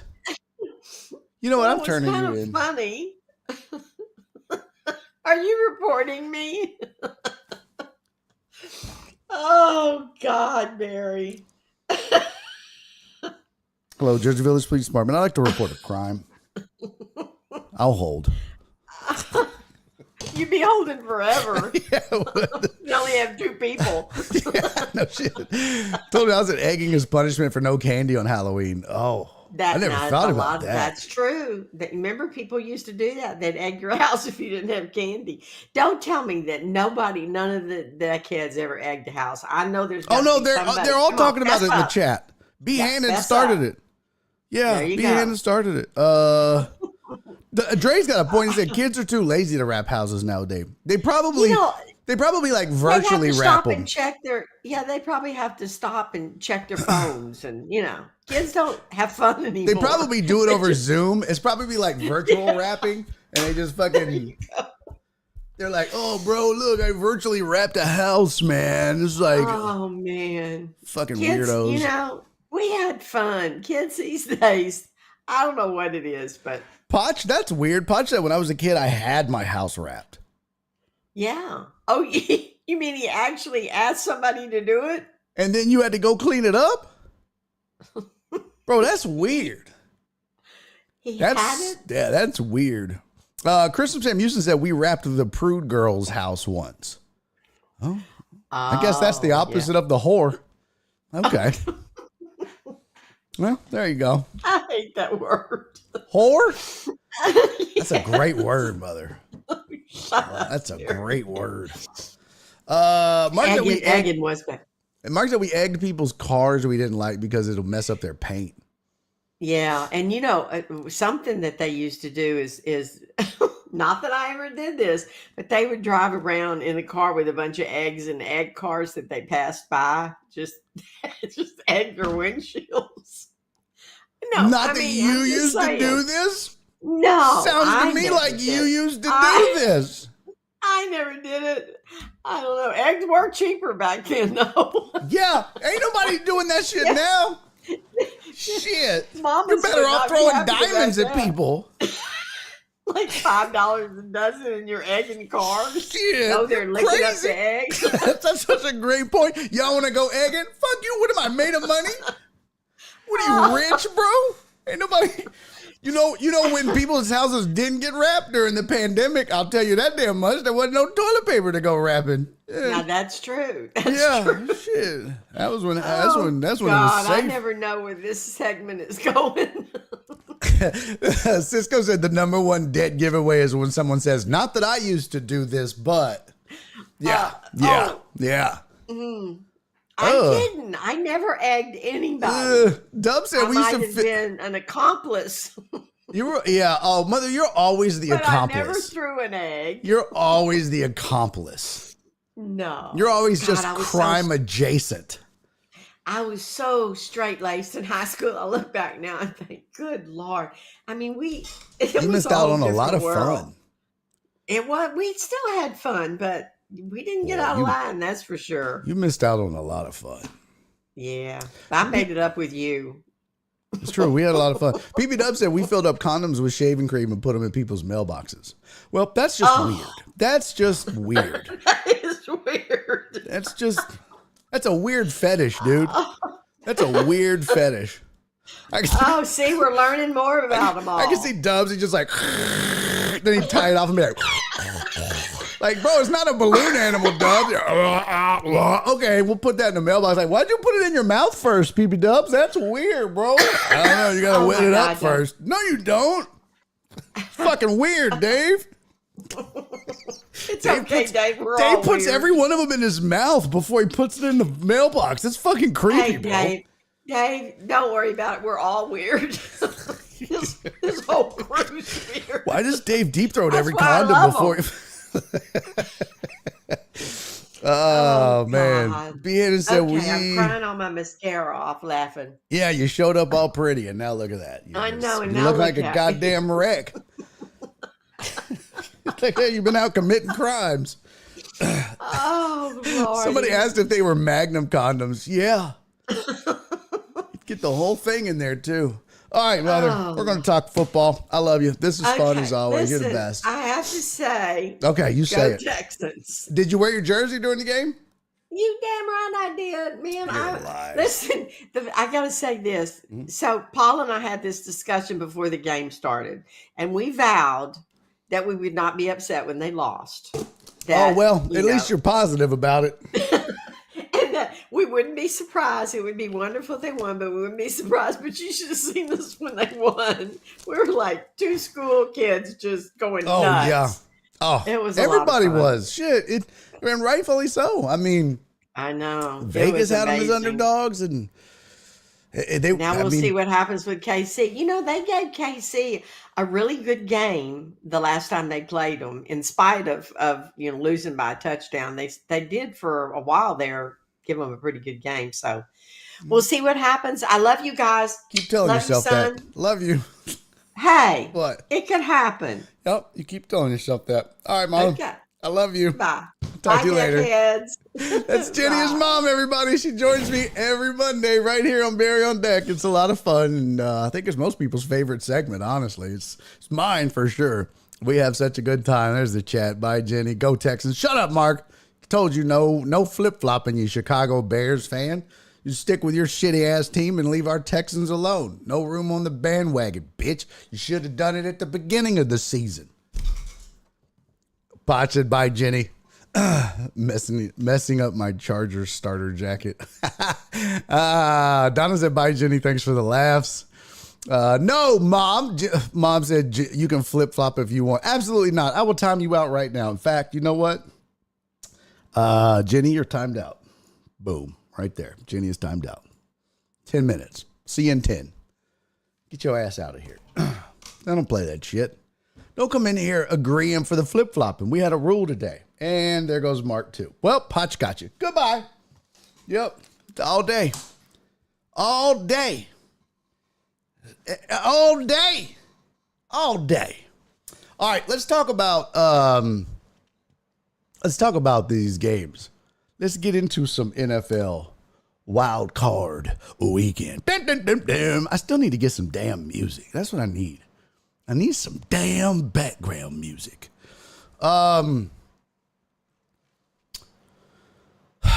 Let's just get into, here we go. I'm going to pull up the scores. There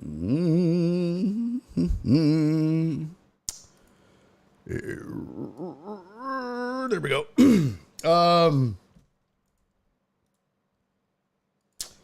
We'll start with the Texans. That makes the most sense. Duh. Perry said, I miss Jenny.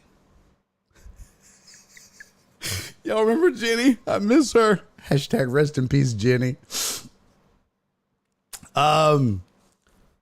Look, the Texans winning this game was, because I thought moms time out their kids. I told you rules are rules. If Mimi can catch a timeout, if Mimi can catch it, Jenny can get it too. There's no exceptions on this show. I tell y'all this. It's nothing personal. There are no exceptions. None. I love every female that comes in this show and stays. Donna, Cece, Mimi, Jen, Jenny. Rules are rules. They can all get it. No exceptions. Jenny can get a timeout just like everybody else.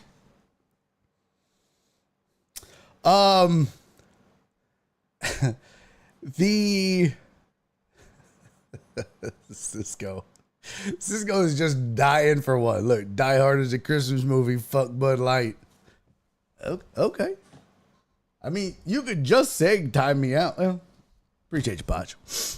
Potch is doing it today, man. Potch is on it. See, this is what happens when you get married. You get more responsible. Potch got engaged. He's man.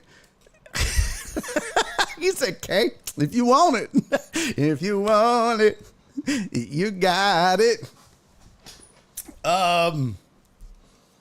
Look, the outcome of this game, I think, far exceeded what people expected, not just because they won, but how they won, right? Not just how they won, but how much they won by. This was an ass whooping. Now, this wasn't a Bills Broncos ass whooping, but this was an ass whooping nonetheless. This was what, second biggest margin? Because that was 12. That was a lot. Yeah, that was 20 points. 20 points. And the spread was what, -3? If I'm not mistaken, yeah, it opened at 2.5. I saw 3 when it opened. I saw 3. I was shocked too, Potch. We'll get to it. When I saw it, they had opened at 3-point favorites. The Chargers did. Now, Sexy Rex Ryan saying that this was going to be a bye week for the Chargers, I think was absolutely bulletin board material for the Houston Texans. And I guarantee you that the Chargers, while they may have been like, yeah, we're that good, baby, and they're that bad, but I promise you, Harbaugh and company a little bit were like, don't. I mean, please don't wake them up. Please don't anger them. Please don't make them mad. This was not a good football team down the stretch, the Houston Texans. They certainly had their problems all year. They were, well, let's see. They lost to Kansas City. They lost to Baltimore. They beat Miami, beat Jacksonville, lost to Tennessee, beat Dallas. So, I mean, like, their losses, Minnesota, Green Bay, the Jets, Detroit, Tennessee, Kansas City, and Baltimore.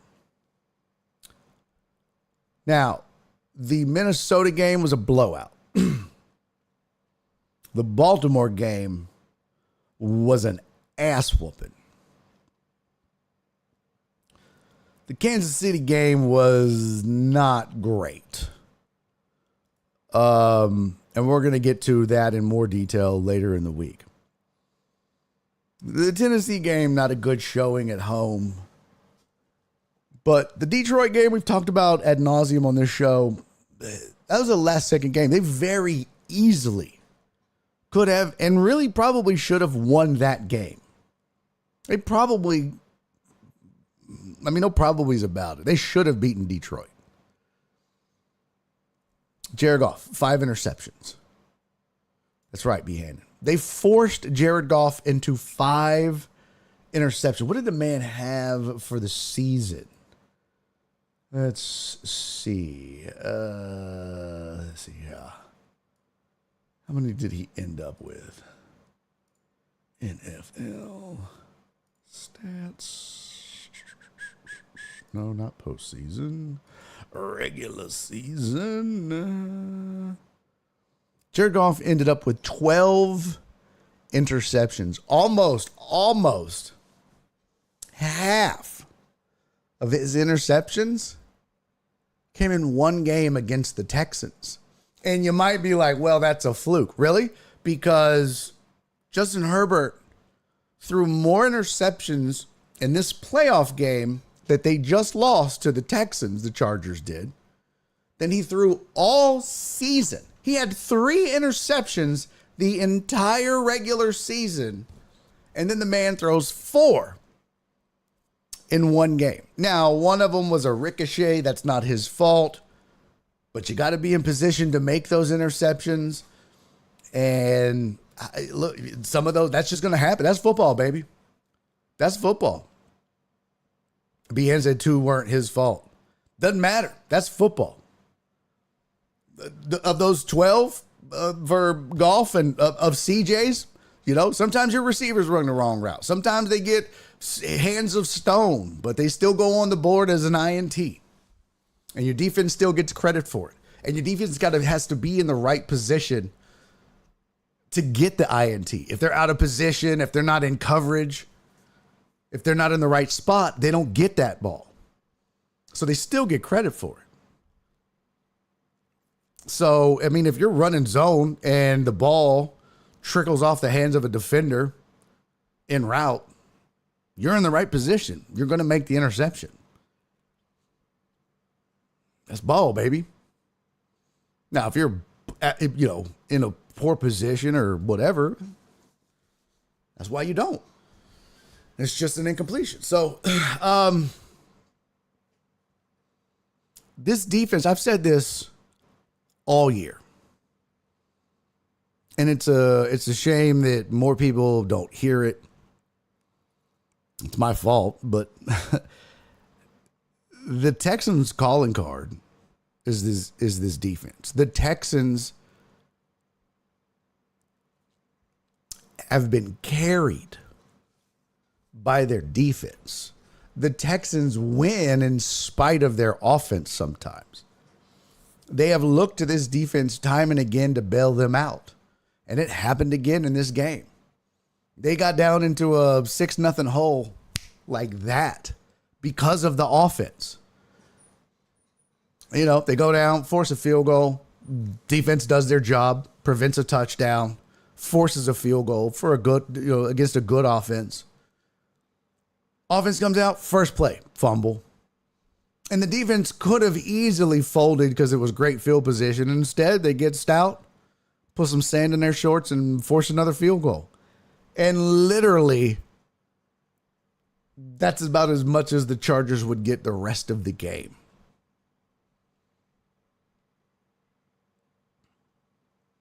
And the offense came alive. And it's weird that it didn't happen until a botched play. And you all saw it. You all saw CJ make that play and Hutchinson make that play. And it sparked something. I don't know what it was. I wish I had an explanation for you. I don't think anybody does. I think what it was, if I had to describe it or put it in words, if I had to, if you really want me to be honest with you, I think it gave them hope.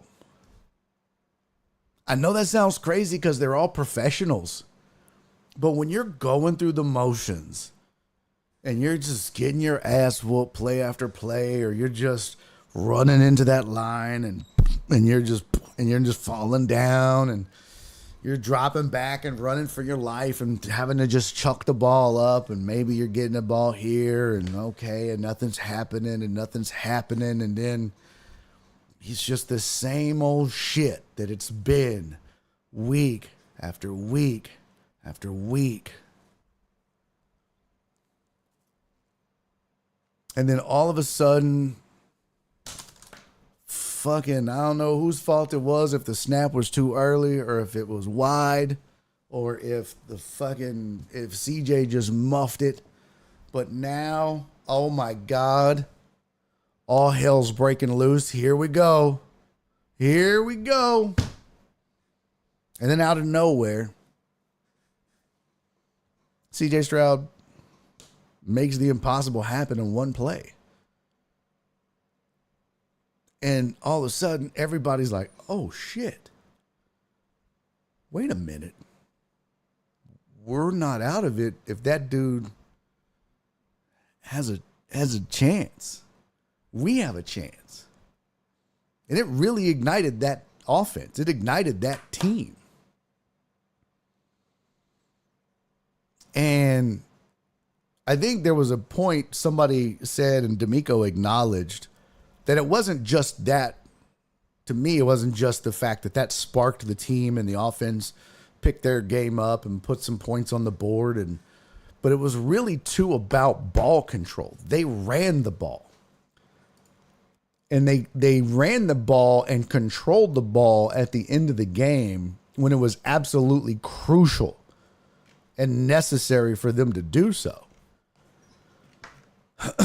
And that was really important, because if you can't do that, you continue to 3 and out and give Justin Herbert an opportunity to bring his team back.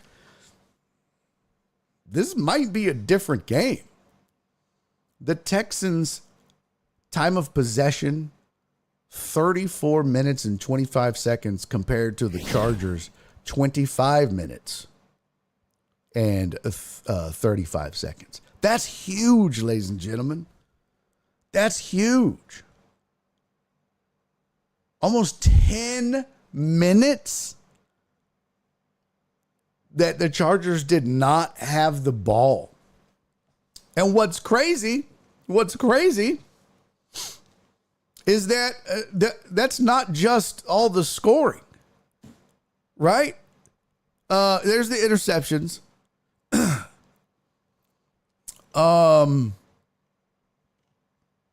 But your defense put points on the board too. So what this was really about, I mean, Stroud had a good day, not a great day. He had a good day. He was a leader, but he had a good day. But look at that average by Joe Mixon. That's the Joe Mixon that this team had been missing. But more importantly, it was the O-line. Now, look, CJ was still running for his life here and there. But you got to remember, folks, There's this guy named, I don't know if you've ever heard of him, something Bosa on the other side of that ball.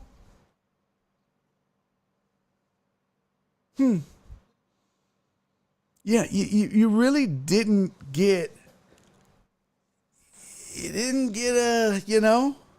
this team, this Chargers team, this Chargers defense was, this is one of the better defenses in football. In fact, I'll come over here to team defenses regular season. Oh, that's offense. Nope.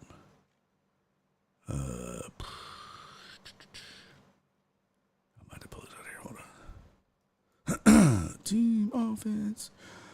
Defense. There we go. Here we go. This is defense. Points per game. The Chargers allowed 17.7 points per game in the regular season. That was best in the NFL. Best. Yeah, and don't forget about Mac. Rushing yards per game, the Chargers were giving up 117. They were susceptible to the run. Problem is, though, if you flip over to offense and you look at rushing yards per game, the Texans were averaging about 112. But we know down the stretch, Joe Mixon, and that wasn't the Joe Mixon of the beginning of the season. He was either going to rush for 100 or 20. And I would swear to you, if you go look, and I might have it, if you go look, here's his stats. It was so weird. If you look at his game log, it's either 100 or 20. This is the weirdest damn thing. Here you go. Rush yards. 159, 25. 100, 100, 100, 146, 120, 123, 57, 20, 20. Like, it's either, he had a 57 and a 46 mixed in. But he's either going to go over 100 or he's going to be in the 20s. It's the damnedest thing. And so this was the beginning of the season down here. Look at all those 100-yard games. And then this was the end of the season. 23 yards, 57 yards, 26 yards, 23 yards. So going into the playoffs, you're like, oh, shit, this is not good. So that team that was averaging 112 yards a game, that wasn't them. So that's why it was a concern. So for them to be able to do what they did in this game, they ran for a total of 168 yards. CJ Stroud even ran the ball well. I mean, look, credit where credit is due. The Texans won this game because of their defense. There's no doubt.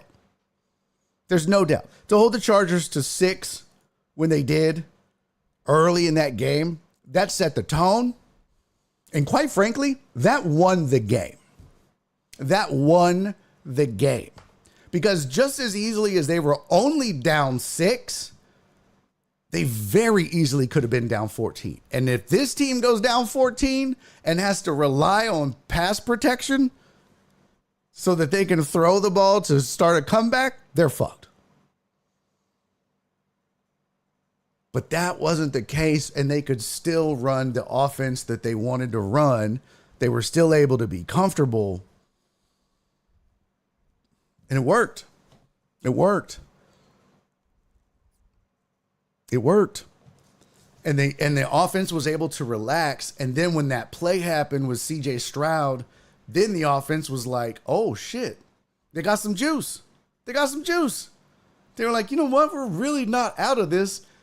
That's the CJ we know. There's that kid. There's that magic. There it is again. And then it was like, let's go get them, man. The defense we know, they're if the defense is doing that and CJ is doing that, fuck it, let's ball. And that's kind of what it felt like. As soon as that play happened with CJ and Hutch, it's like the whole team went, man, let's go. And go they went. And it's the weirdest thing that is the play that sparked it all. That play. Because when I saw this ball goes through his hands, I was just like, that's it. That's going to be the beginning of the end. Turns out it was for the Chargers. Who'd have thunk it? Craziest damn thing. Sorry, I dropped my pen. It was a fun game to watch from the perspective of being a Texans fan all season and watching this team have its struggles in different facets of the game. And B. Hannon said earlier in the chat, or somebody did, that even the special teams played well. And it's true. Even special teams played well. D'Amico Ryan said that it was a, you always hear the phrase complimentary football, but he praised several people. He praised Derek Stingley. He praised CJ Stroud. He praised Joe Mixon, who, look, that fourth quarter, Joe Mixon took over. Okay? Joe Mixon took over. If you're a wrestling fan, you might recall the Undertaker's choke slam to hell. Joe Mixon stiff armed to hell somebody. I don't know who it was. It was a nice little 10-yard run. He tried to fall down in bounds, but he stiff armed somebody to hell. But Joe Mixon was on a mission in the fourth quarter. He was determined to be the Joe Mixon that this team saw at the beginning of the season. He got his touchdown in. He got his 100 yards. This was the team that I think people expected the entire season. I think they expect more out of the offense, but you're down 2 weapons too. You're down 2 significant weapons in Stephon Diggs and Tank Dell. Real significant weapons. So, credit to Bobby Slowick, who people were on his ass all season. Credit to the offensive line. You didn't really hear a lot. CJ Stroud was sacked 3 times for 21 yards. And it didn't seem like, while he was on the move some, it never felt like he was really running for his life. It felt like the normal flow of a football game, because you're never going to be clean pocket 100% of the time. Look, those guys get paid too, right? That's the saying. It felt like what a normal quarterback would go through in the flow of a game. He's going to have some time. He's not going to have some time. He's going to have to move. Pockets don't last forever. But it felt normal. And that's all I've wanted from this team, from this O-line, is some normalcy. Just give the guy a little bit of time. Just play normal. And they did. And that's the result. And it's a beautiful thing. Joe Bro, what's up, buddy? Thank you for resubscribing. 26 months, my friend. He said, put a 1 in the chat if your local team is still in the playoffs. Let's go. I got you. 1 in the chat if your team is still in the playoffs. Hell yeah. And I swear to God, I see you and you bandwagon fans doing it. Mark, you son of a bitch. God damn it, Mark. I hate your guts. I hate your guts, Mark. I hate your guts. Timed out again. Jerk. Fucking Mark.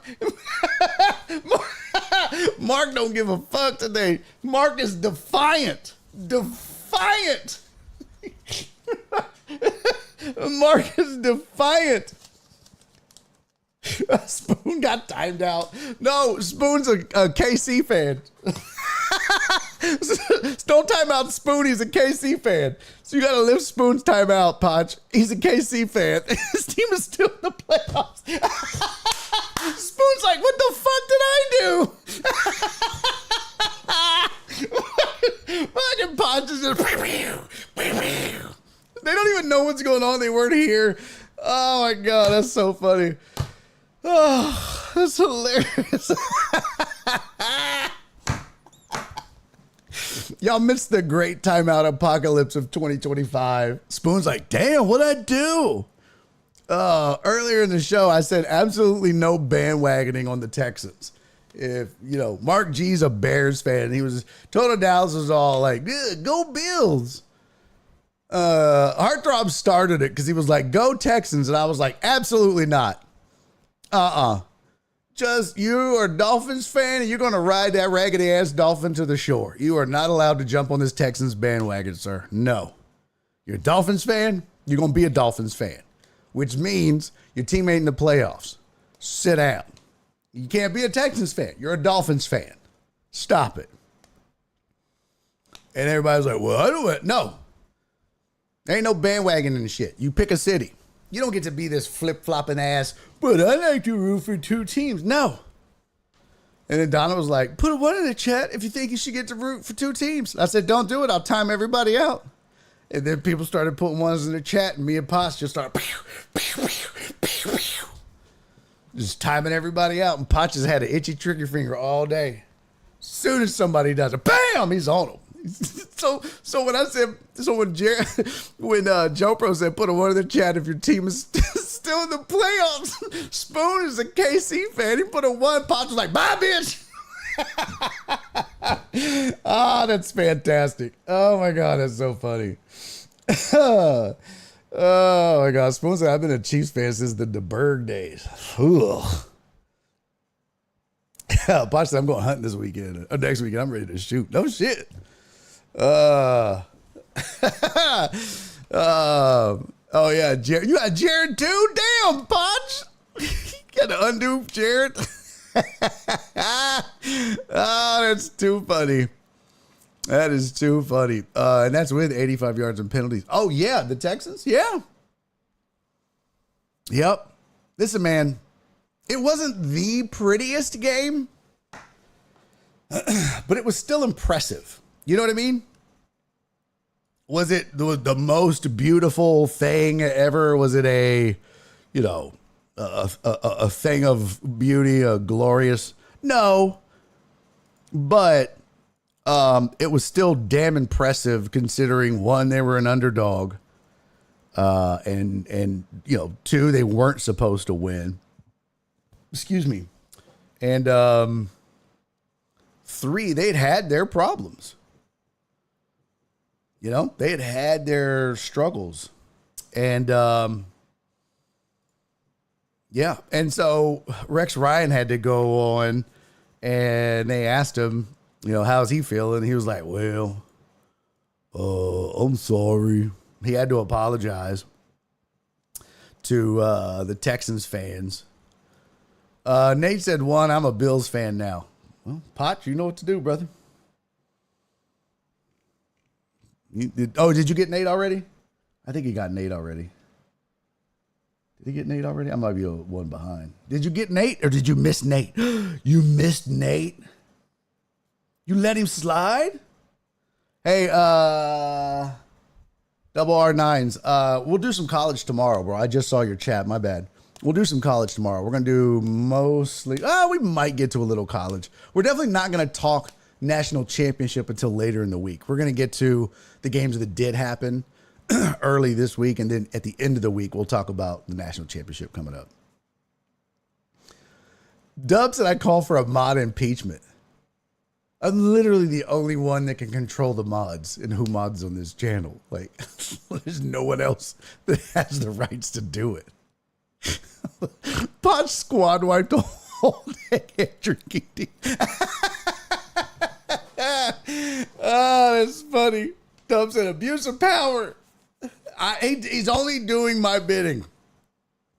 Oh, that's funny. Jenny said I was a Chiefs fan during Elmo Wright days. Good Lord, Mom. Who in the fuck is Elmo Wright? Good God almighty, Jenny. That just sounds old. God bless. God, that's terrible.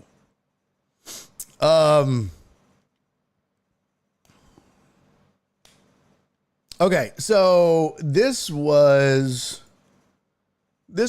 post game D'Amico locker room speech. I love the way he's started this. Go, everybody out!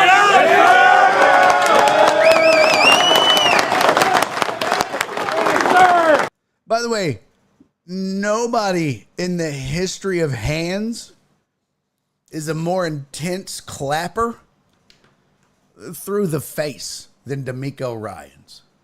Have you watched this man on the sidelines when he claps? Most people, when they clap, you know, they're like, yeah. But, like, I don't think he can clap without just being like,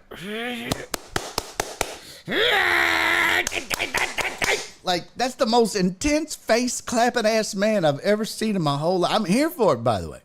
No judgment. But he's intense when he claps, man. Intense. Go, everybody out!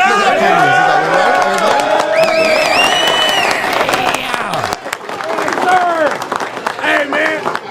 Hey, outstanding job by everybody. How was that bye week? Hey, man, you talk about complete team football. We've been talking about all year. Talk about playing complementary football. Everybody, O-line, D-line, CJ, great job, man. Great job. Hey, the play we needed to get us going, to play the Hutch and then run, man. Excellent job. Keep leading that way, man. Outstanding job by you. I got so many guys, man. Joe, way to run the ball, man. We needed it most. Joe, way to close it out. From my man, Sting. All-Pro Sting. All-Pro Sting.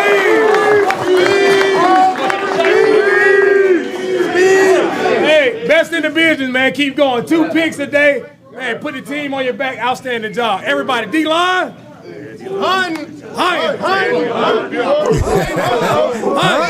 Keep spinning, baby. Love the way you guys hunted right there, guys. Man, you talk about pressure. Talk about a quarterback who didn't throw picks. All right? That's what it looked like right there when that pressure was on. Great job all the way around, man. And you talk about redeeming the time, we get more time. All right, we get more time together. Special team. We got a special team. Let's keep it going, man. Everybody, keep giving everything you got, man. All right, one more week. Whoever we got, again, it doesn't matter. It's about us. When we play ball the right way, that's what it looked like. You guys are a dominating team, all right? Keep believing in each other. Keep giving everything you got for each other, man. Outstanding job. I'm ready to play. I'll suit up, damn it. Shit. Key said, does me still repping a Reeboks made Texans fan count? Huh? A Reeboks made Texans? No, yeah, no, you're good. As long as it's Texans, you're good. That's just, I love Reeboks hat. No, you're good. I got one on the shelf somewhere.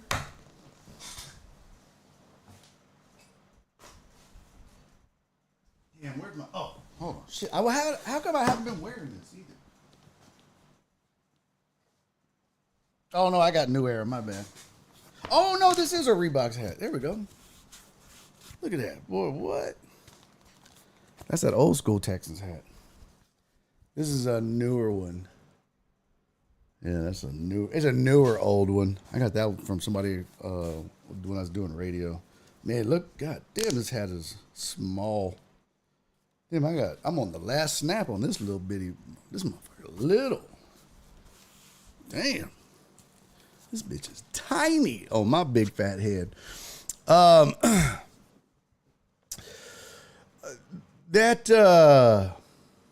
was looking at the box score. They bookend, the defense basically bookended quarters. 6 points in the first, 6 points in the fourth. And the offense didn't score in the first, but then 10 in the second, 10 in the third, 12 in the fourth. And I say offense, I should say team, because the defense scored too. Nico Collins had 122 yards and a touchdown. So it's a good win. I mean, it's a good win. So we'll talk about KC later, but congrats to the Texans. Let's talk Bills Broncos for a minute. Unfortunately, we have to do this to my buddy Jeff Bell.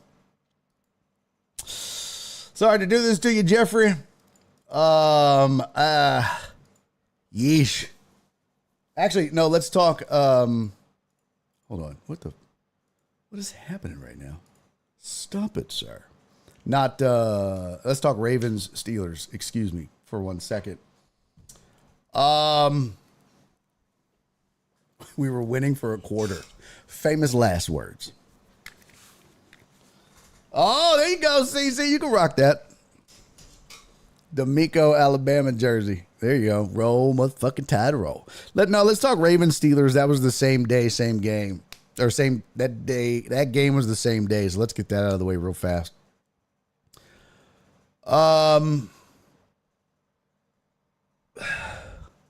Steelers defense just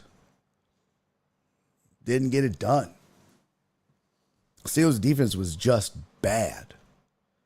Just bad.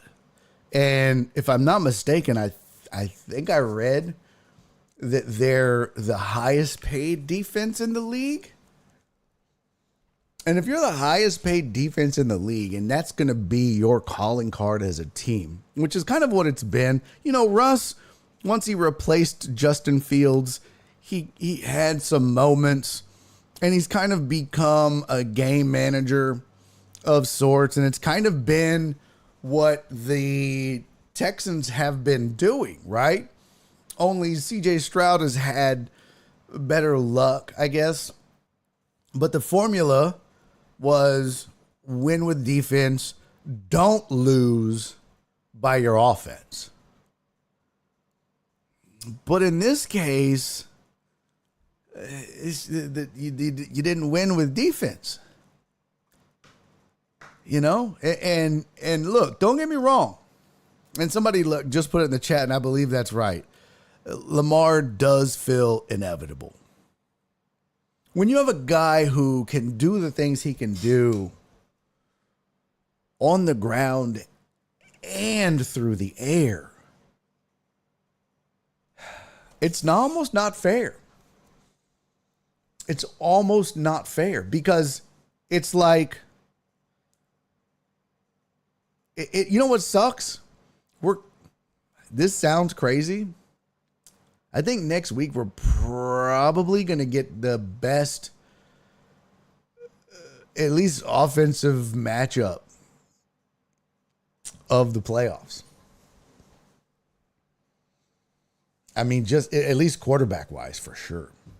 Getting to watch Josh Allen and Lamar Jackson go at it again. That's the two best quarterbacks in the league right now, play wise. And I do agree, chat. I think Lamar, I don't know. Vic was so good. I think Lamar overall is better than Vic. But I think you have recency bias in a way. I think we're forgetting just how good Michael Vick was. Just because Lamar is so good, so now. You know what I mean? He also benefits from Derrick Henry.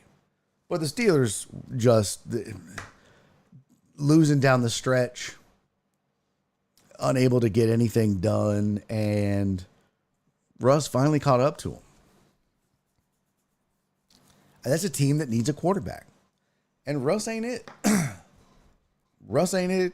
Justin Fields ain't it. It's just not what it is. So I think that they need to circle the wagons. And look, if you're out on Tomlin, then be out on Tomlin. But if you're going to do that, you're going to have to start all over. Because I think you're stupid if you don't think Mike Tomlin can't win with a star quarterback. I do. I think you're absolutely dumb. Anybody can win with a star quarterback. Any good coach. And Mike Tomlin is a great coach. If you give Mike Tomlin any of the quarterbacks left in the playoffs or that made the playoffs besides Russell Wilson, maybe Bo Nix.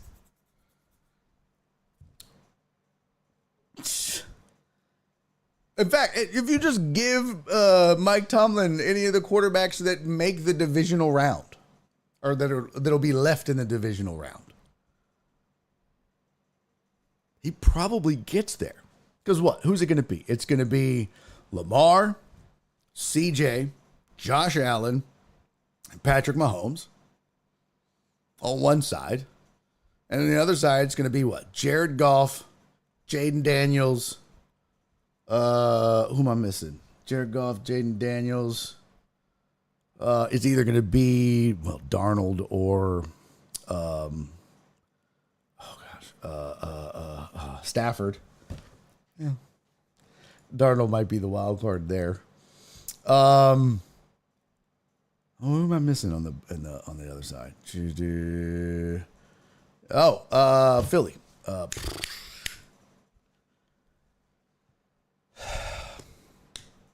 Well, I'm blanking on his name.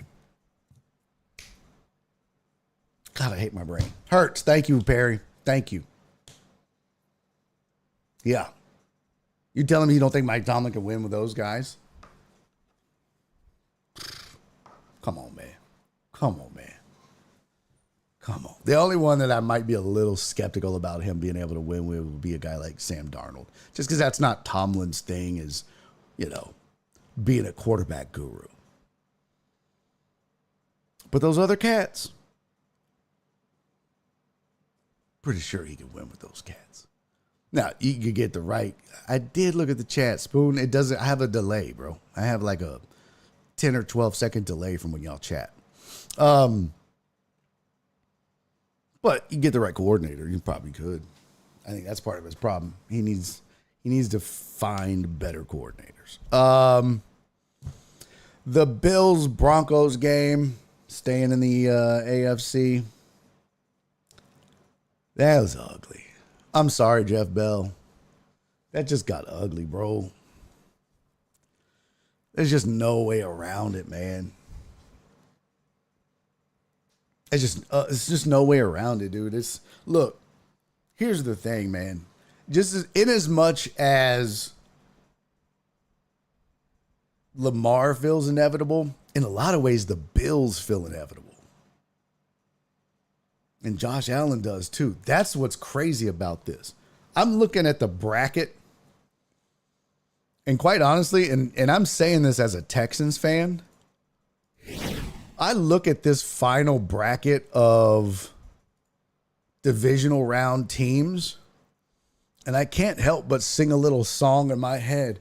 One of these things is not like the others. I mean, if we're doing the old rate these teams, I think those numbers next to them, not exactly accurate.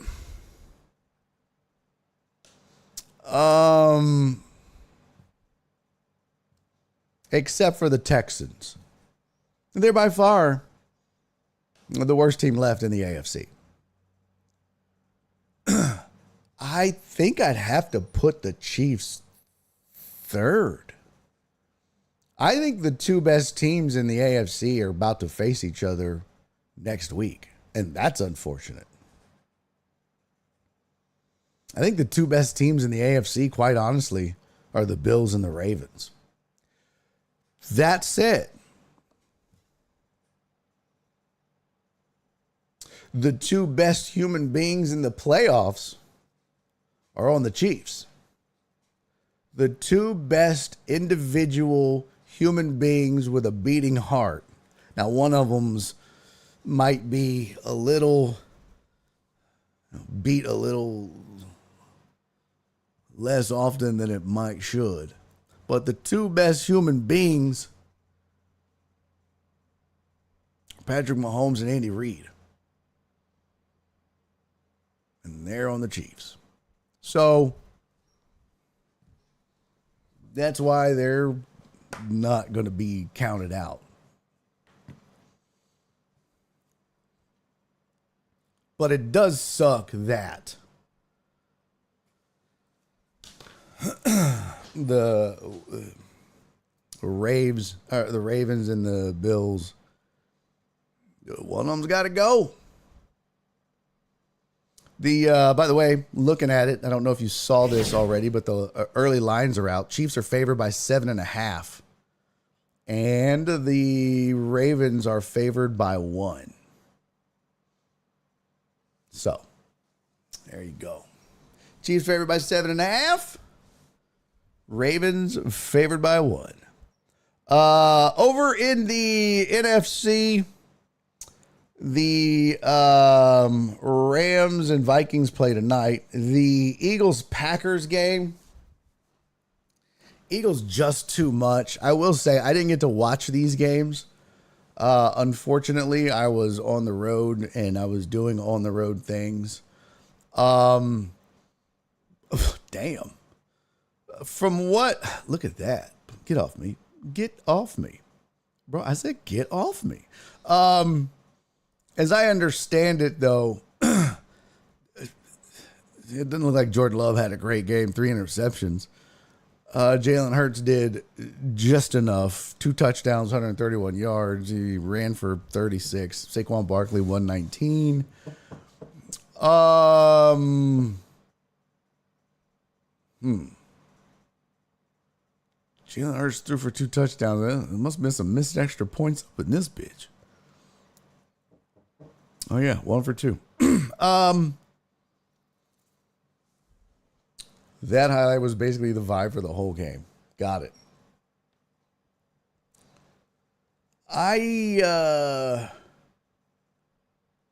I'm not surprised that the Packers lost, especially when somebody in the chat told me no Christian Watson. Jordan Love was banged up going into this game. Look, the Eagles were one of the better teams in the NFC all season. Jalen Hurts was banged up, but it was a home game, and this was really going to be a battle of running backs and offensive line, right? And it really wasn't going to be fair because Saquon Barkley is the best running back all year, except for maybe the first 2 or 3 weeks when Derrick Henry was just going off. But cream rises to the top, and Saquon Barkley is just, it's been his year all year. That said, I think, though, Jalen Hurts is going to have to find his mojo again. Because a game like this, when you start getting into the later rounds, you're not going to be able to win like this. Not against Detroit. Not against Minnesota. You can do this against the Packers, who are don't have a Christian Watson, and Jordan Love is banged up and kind of one-dimensional at that point. But I feel Philly's defense showed up bigly for them. Other game I didn't get to watch. I heard it was good, though. The Bucks and the Commanders. Boy. Apparently it was a last-second field goal to win it all. There it is. Swoop. And doink. And in. My goodness. So we have off the crossbars and through on the road. That's why Alec was pissed. Baker Mayfield put the blame on him. Baker Mayfield put the blame squarely on him. He was 15 of 18, 185 yards, 2 touchdowns, no interceptions. Jane Daniels, 268 yards, 2 touchdowns. 101 yards rushing to 82. I mean, I don't know. I didn't watch the game, so I would be relying on you guys. But I'll say this. I don't think it really matters. The winner of this game ain't doing much. It's kind of like the winner of the Texans-Chargers game. It didn't matter who won that game. They're not going to be representing the AFC in the Super Bowl. Sorry. That's coming from a Texans fan. You just know it's the truth. So, as much as, You love to see Jaden Daniels come in as a rookie, have the year he had, win his playoff game in spectacular fashion. I mean, his rookie year mimicked and exceeded in many ways C.J. Stroud's rookie year. It'll be interesting to see if he has a sophomore slump like C.J. Stroud did. I dare say no, because I think their O-line is better. Amos said he fumbled. He had a big fumble late. I mean, shit's going to happen. I guess that's just as bad as an interception. Let's see. Turnover. Oh, it doesn't have it here. Oh. Yeah, there we go. Fumbles. Oh, that's recovered. Yeah, Bobby Wagner. It doesn't show that he fumbled. Chris said, I think Philly might play in the Super Bowl. I'll say this. Detroit ain't going to be healthy in time. That defense ain't going to be healthy in time. That would be the only way. Philly's defense is playing well. But I don't know, man. I don't know. I just feel like Detroit and Minnesota. Dude,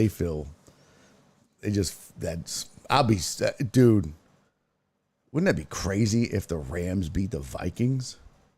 That'd be fucking wild. Speaking of that, tonight, 14-3 Minnesota Vikings play the Rams, who are 10-7.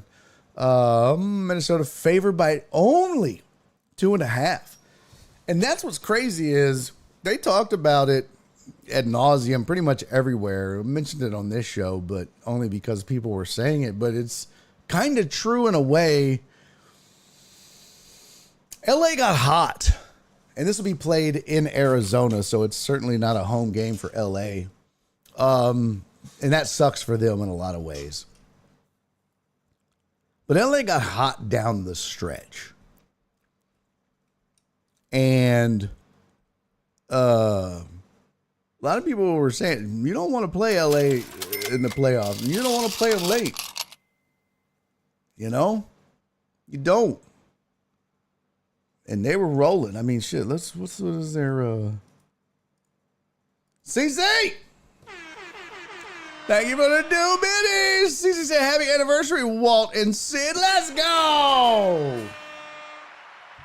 Happy anniversary, Walt and Sid. I don't have any good anniversary. All I have is this.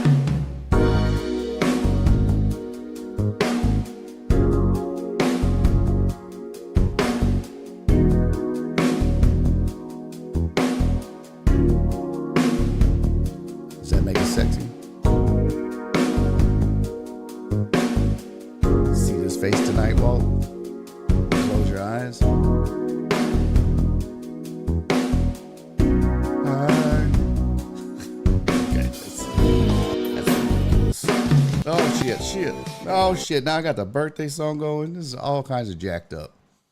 Oh, man, Seattle said Rams like Chargers are going through a lot at the moment. It'll be hard to stay focused. Yeah.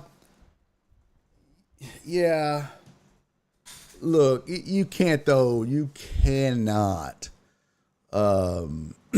make that an excuse.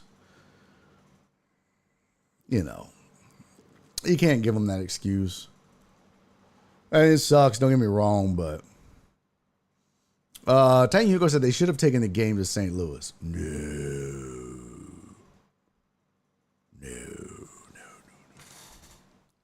If I was in St. Louis and you brought the Rams game here, that would have been a road game. Straight up.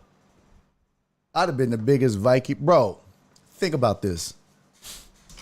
Listen, and I know, Titan Hugo, you're a Titans fan. You were loyal to that Oilers team that left, and you stayed loyal, and I commend you for that. But and there's something to be said for that, in all honesty. For you to stay loyal to that team, so you stayed loyal to the team, right? And so I stayed loyal to the city, and each their own, right? So I'm a Houstonian, so whatever team represents Houston is the team that I'm going to root for. You said, no, I'm loyal to that team. And that team, it don't matter if it's here or there, that's my team. I respect that. I do. Even though I fuck with you, I respect that. But there are a lot of people that think like I think. And I think if you were to have moved that game, the Rams game, to St. Louis, it immediately becomes a home game for the Vikings.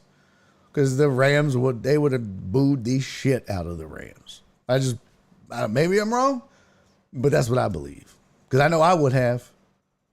I'd have bought a ticket just so I could go and boo the shit out of them and make it a road game. Oh my God. I've been like, I'm going to make this as hard as fuck on them. LA got hot as wild, but slightly funny statement right now. Oh, fuck. I said that, didn't I?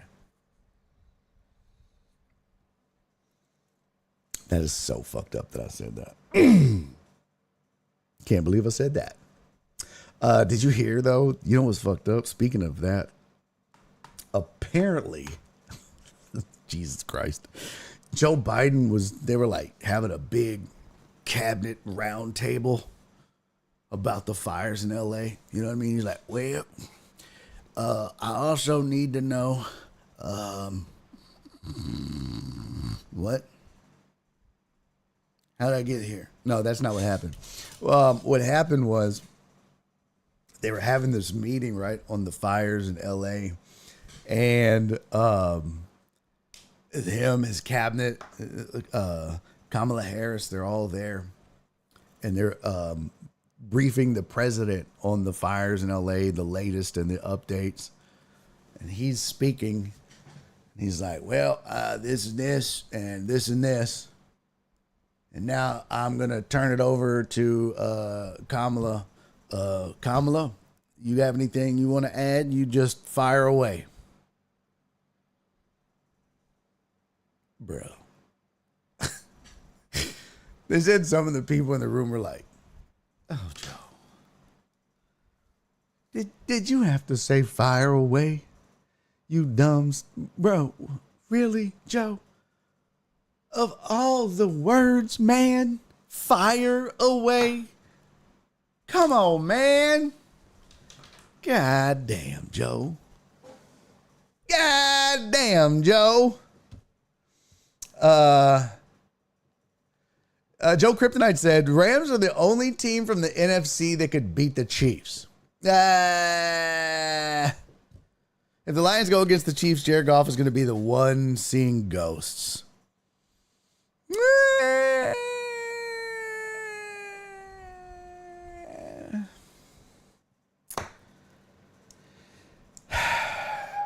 I don't know about that, Joe. I don't know about that. Look, I'll say this, Joe. Welcome to the show, Joe. By the way, Joe, just so you're not like, what the fuck is happening right now? I do the show on YouTube and on Twitch. So if you're seeing shit popping up and it's all weird, you'll notice there's like a little icon like right here. So some folks are on Twitch, some folks are on YouTube. The vast majority of the show's audience is on Twitch. I think you make a good point, but you're stupid. No, I'm just kidding. I'm just kidding. I'm just joking. I think you make a good point, Joe. But I think the Lions and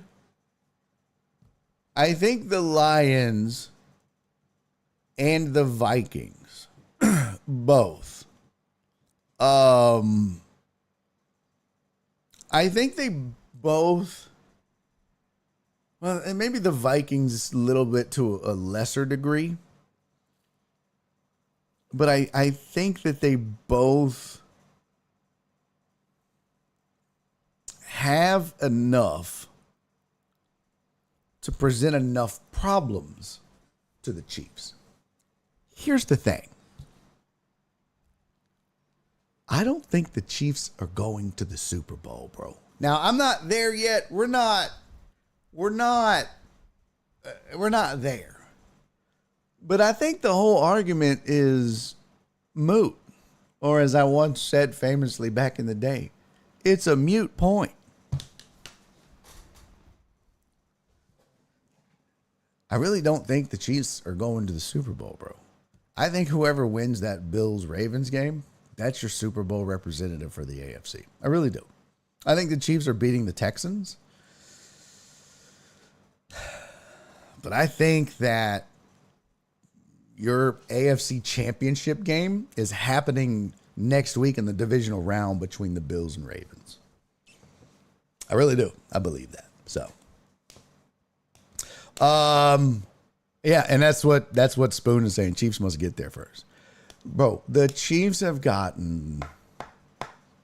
a four-leaf clover and a rabbit's foot and a horseshoe and all that shit. And I just don't know that. And maybe it does. Maybe they get that voodoo magic over and over again in these playoffs.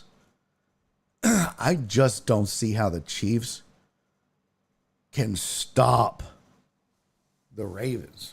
How do the Chiefs stop Lamar Jackson and Derrick Henry? How do the Chiefs stop Josh Allen and the Bills? I don't know. I don't know. We'll see. We'll see. I'd be stunned if the Texans beat them. Stranger things have happened. Stranger things have happened. Tonight, where was it? Shit. Hold on. Let's see. Where is it? There we go. Got that one. Commanders, Bucks. Ravens, Steelers, meh. Yeah. Let's get a little. Oh shit, it's 4:52. Well, we really don't have time. You know what I want to talk about? Yeah, 21 days off is another good point. That rest is really probably what they needed. At the same time, that's not. No, it's gonna take more than that, bro. Joe, I appreciate. It's gonna take more than that, though. It will take more than one fumble from Lamar Jackson.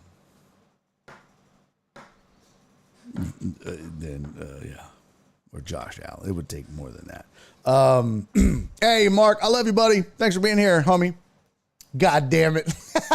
He snuck in a Go Texans and a 1 on the way out. You dirty, dirty man, you. Have fun, homie. I'll see you tomorrow, Hope. Come back. We'll see you tomorrow, buddy. Tonight's game, Minnesota favored by 2.5. Oh, man, I didn't run the Laminator 5,000. I wonder what it says. I like the Rams and the points. I just wonder what the spreadsheet says. It'd be interesting to see. Maybe I'll run it after the game and post it on the Discord. Let's talk a little bit of college foosball before. No. I'm going to save it for tomorrow. We'll talk college playoffs. We'll talk Notre Dame, Penn State, Ohio State, Texas tomorrow. Okay? But right now, I don't know if you heard this or not.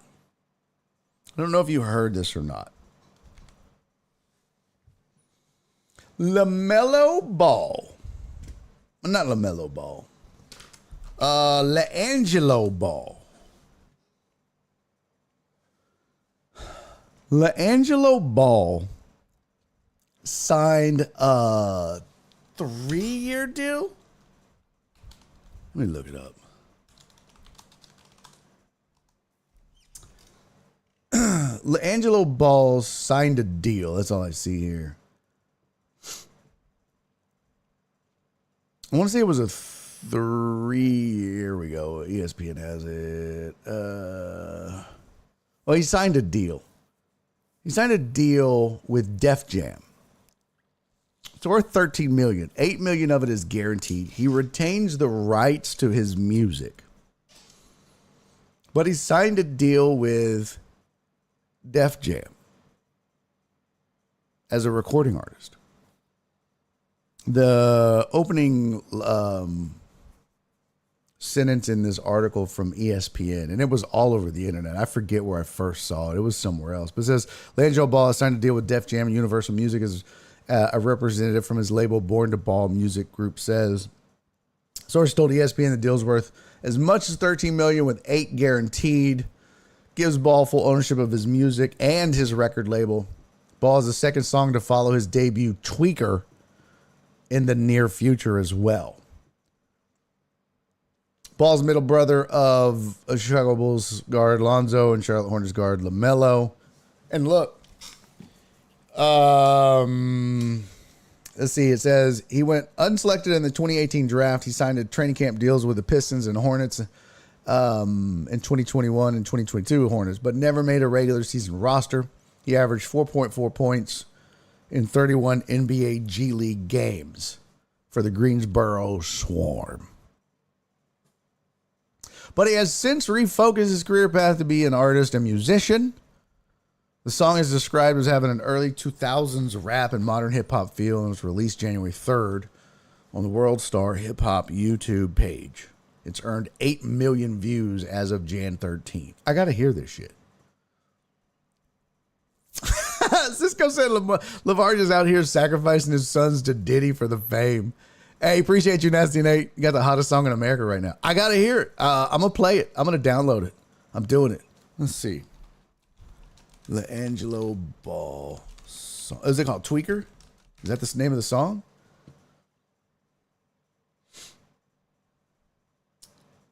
Show us shit. Let's see.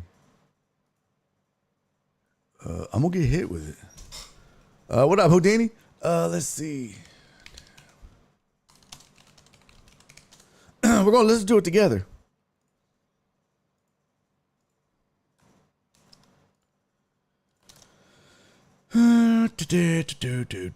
Let's see. MP3 download.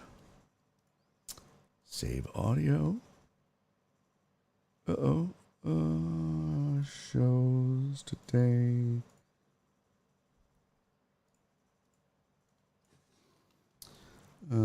Ball song. Okay. Save. Nope. He says the N-word a lot. Can't do it. Oh,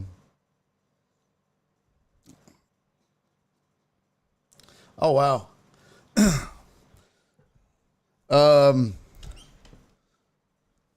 It's way better than Corey Feldman. I'm listening in my headphones. Oh, who's this remind me of?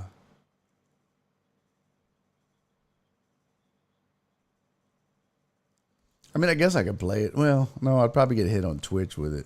It's on YouTube, so I shouldn't get hit with it. But I'm guessing there's no radio edit. It's actually not bad. It's actually not bad. I listened to it. Go listen to it. Here's the thing. This is why I brought it up.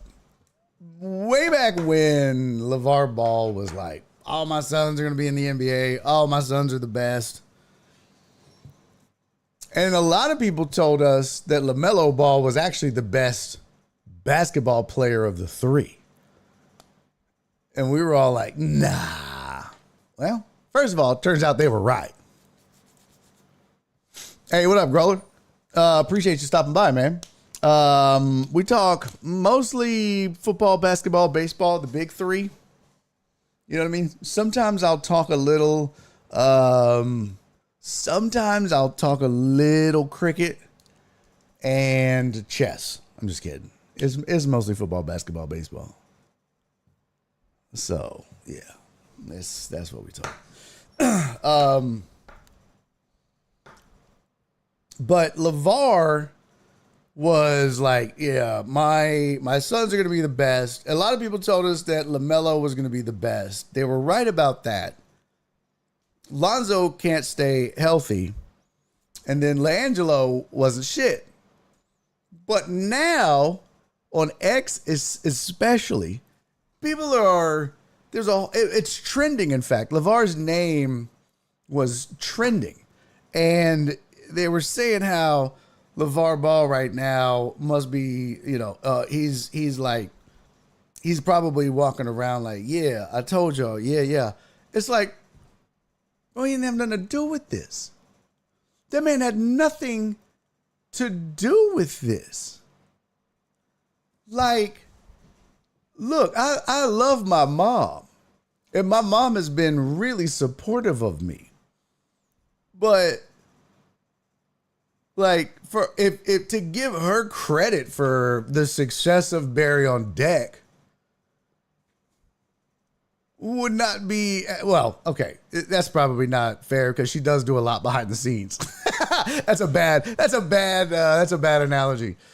To give her credit for my on-stage comedy stuff. You know what I mean? Like, other than being like encouraging and be like, oh, you can do whatever you want to do, which most parents do anyways. What the fuck has LeVar Ball done other than be annoying as shit in the public and talk about he could beat Michael Jordan one-on-one? Bro, what the fuck? Like, it's stupid for the public to try to tell us that LeVar Ball told us so. First of all, he told us all three of his kids could hoop. Turns out only one of them can. So he didn't tell us. And second of all, so his kid can rap. How does he fucking get credit for that? People need to get off of his nuts. Let his kids live their life. Give them credit. Give LiAngelo credit for being a talented musician and bucking the system. And you know what? You know what's crazy? Is going against his dad's wishes and being like, I don't want to play basketball, bro. I'm a peacock. You got to let me fly, Captain. Peacocks can't fly, so you got to let me fly, Captain.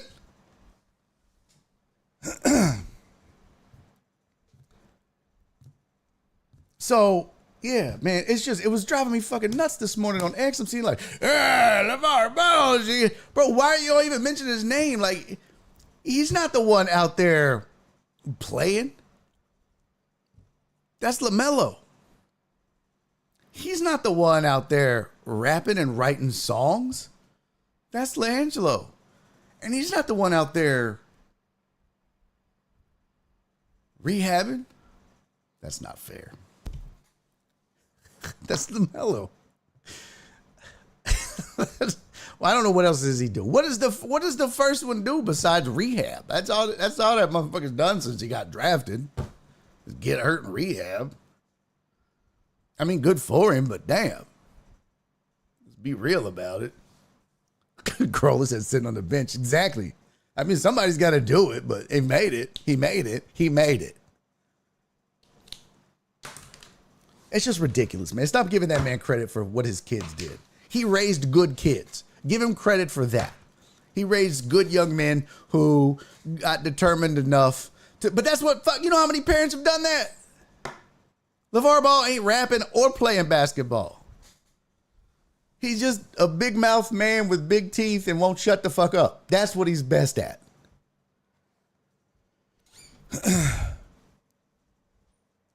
Amos said he's definitely in the Hall of Fame promoting his kids. Yeah. Okay. He's a stage mom. Whoop-de-fuck. Oh my God, bro. Titan Hugo, we never talked about that. I'm glad you brought that up. We got to bounce, but if y'all didn't hear, I don't know if I mentioned it on the show last week. Deshaun Watson tore his Achilles again. Rehabbing. Again. The same Achilles he tore that caused him to miss the rest of last season. He tore it again. he might be done. Like, he honestly might be done. If you're the Browns, you just got to be like, what the fuck? What? And then you got to look down at Tampa and see them making the playoffs with Baker. Meanwhile, you got Dorian, I don't know, Thompson, Finnegan, Beginnigan, whatever the fuck that dude's name is, and Jameis. They should have never benched Jameis. You know what the Browns should have done? They should have just left Jameis in and ridden his wave of popularity and likability. You wasn't going to win anyways. At least people would have liked your ass. They didn't like Deshaun. Creepy ass. You weren't winning with him, and he wasn't likable. They weren't winning with Dorian, whatever, dash, whatever. I don't even know if he was likable because I don't know who the fuck he was. Dorian who to what? Who the fuck is that guy? Exactly. And then there was the other dude. Wasn't there some white boy?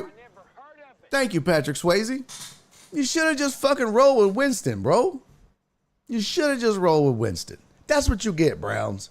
That's what you get. I mean, I don't wish harm on Deshaun, but that's what y'all get for losing. And I hope Jen's not listening. I love you, Jen. I miss you. Hope you're good, girl. Ain't that the truth, Growler?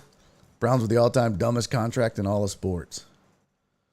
One of for sure. One of for sure. One of the all-time dumbest trades, too, bro. But don't give them credit. No. Give the Texans credit for one of the all-time greatest trades in the history. Don't give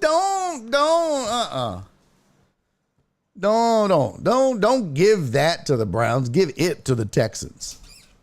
I told Alice that Richard Williams enters the chat. But Richard Williams, look, here's the thing.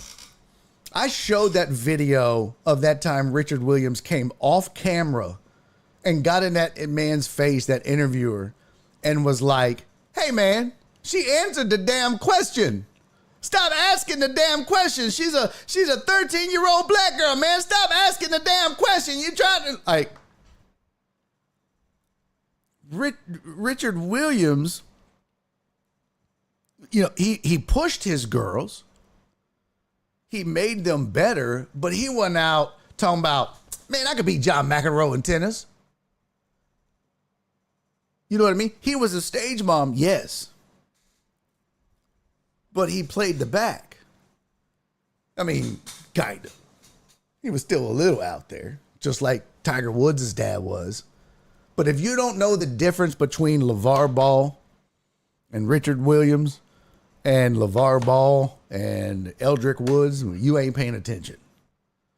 Because there's a huge difference between those three men. Huge. Huge. All right, let's get the hell on up out of here. I'm going to make some dinner for my wife. Hadn't seen her in 3 days, 4 days. Been on the road, man. Got in late last night from my gig. Didn't get to see her again. Hey, man, shout out to everybody new that came and watched the show. Hope you come back. Please come back. We do this every day, Monday through Thursday, on Twitch and YouTube. Talk sports and nonsense and have a fun old time. Good old time. Hey, appreciate you, Alex. Thank you, buddy. Love you, Mom. Thanks for doing the show again. See you next Monday. Oh, Mom. Let's do the birthday cards. Get them out in the mail. All right, deckheads. I'll see y'all tomorrow, man. Joe, come back, buddy. Appreciate you, man. Thanks for hanging out, fam. Appreciate you. It's good to have you in. Growler, same thing, man. Good to have you here. Like I said, we do this on YouTube. We do this on Twitch. We have a good time. It's a great community. We talk shit. We have fun. Just try to make sports fun, man. That's my motto. Make sports talk fun again. Also, I was going to say something dirty, but I think I've done enough damage today. Don't you think? Oh, I love you, Mom. Appreciate you, Uriel. Walt, happy anniversary, homie. Tell your better half I said congratulations for putting up with your shit for 1 whole year. I don't know how she does it, man. Also, my condolences for your grandmother, brother. She looked like a wonderful woman. By the way, I don't know if that was her prom pic. Beautiful woman. Beautiful. But my condolences to you, brother. All right, y'all. I'll see you tomorrow. Enjoy the game tonight. I'll take the Rams and the points. I kind of think the Vikings win, but I think it's close. 1 point game. I'm going to say 31-30 Vikings. I didn't even do my spreadsheet, so I have no idea. I'm just talking out my ass. All right, I'll see you tomorrow. Same time, same place, 2 p.m. Central Time, right here. Twitch and YouTube, same link, bookmark it. Until I see you tomorrow, do me 3 favors. Be safe, be kind, and most importantly, love each other. See y'all tomorrow. Bye.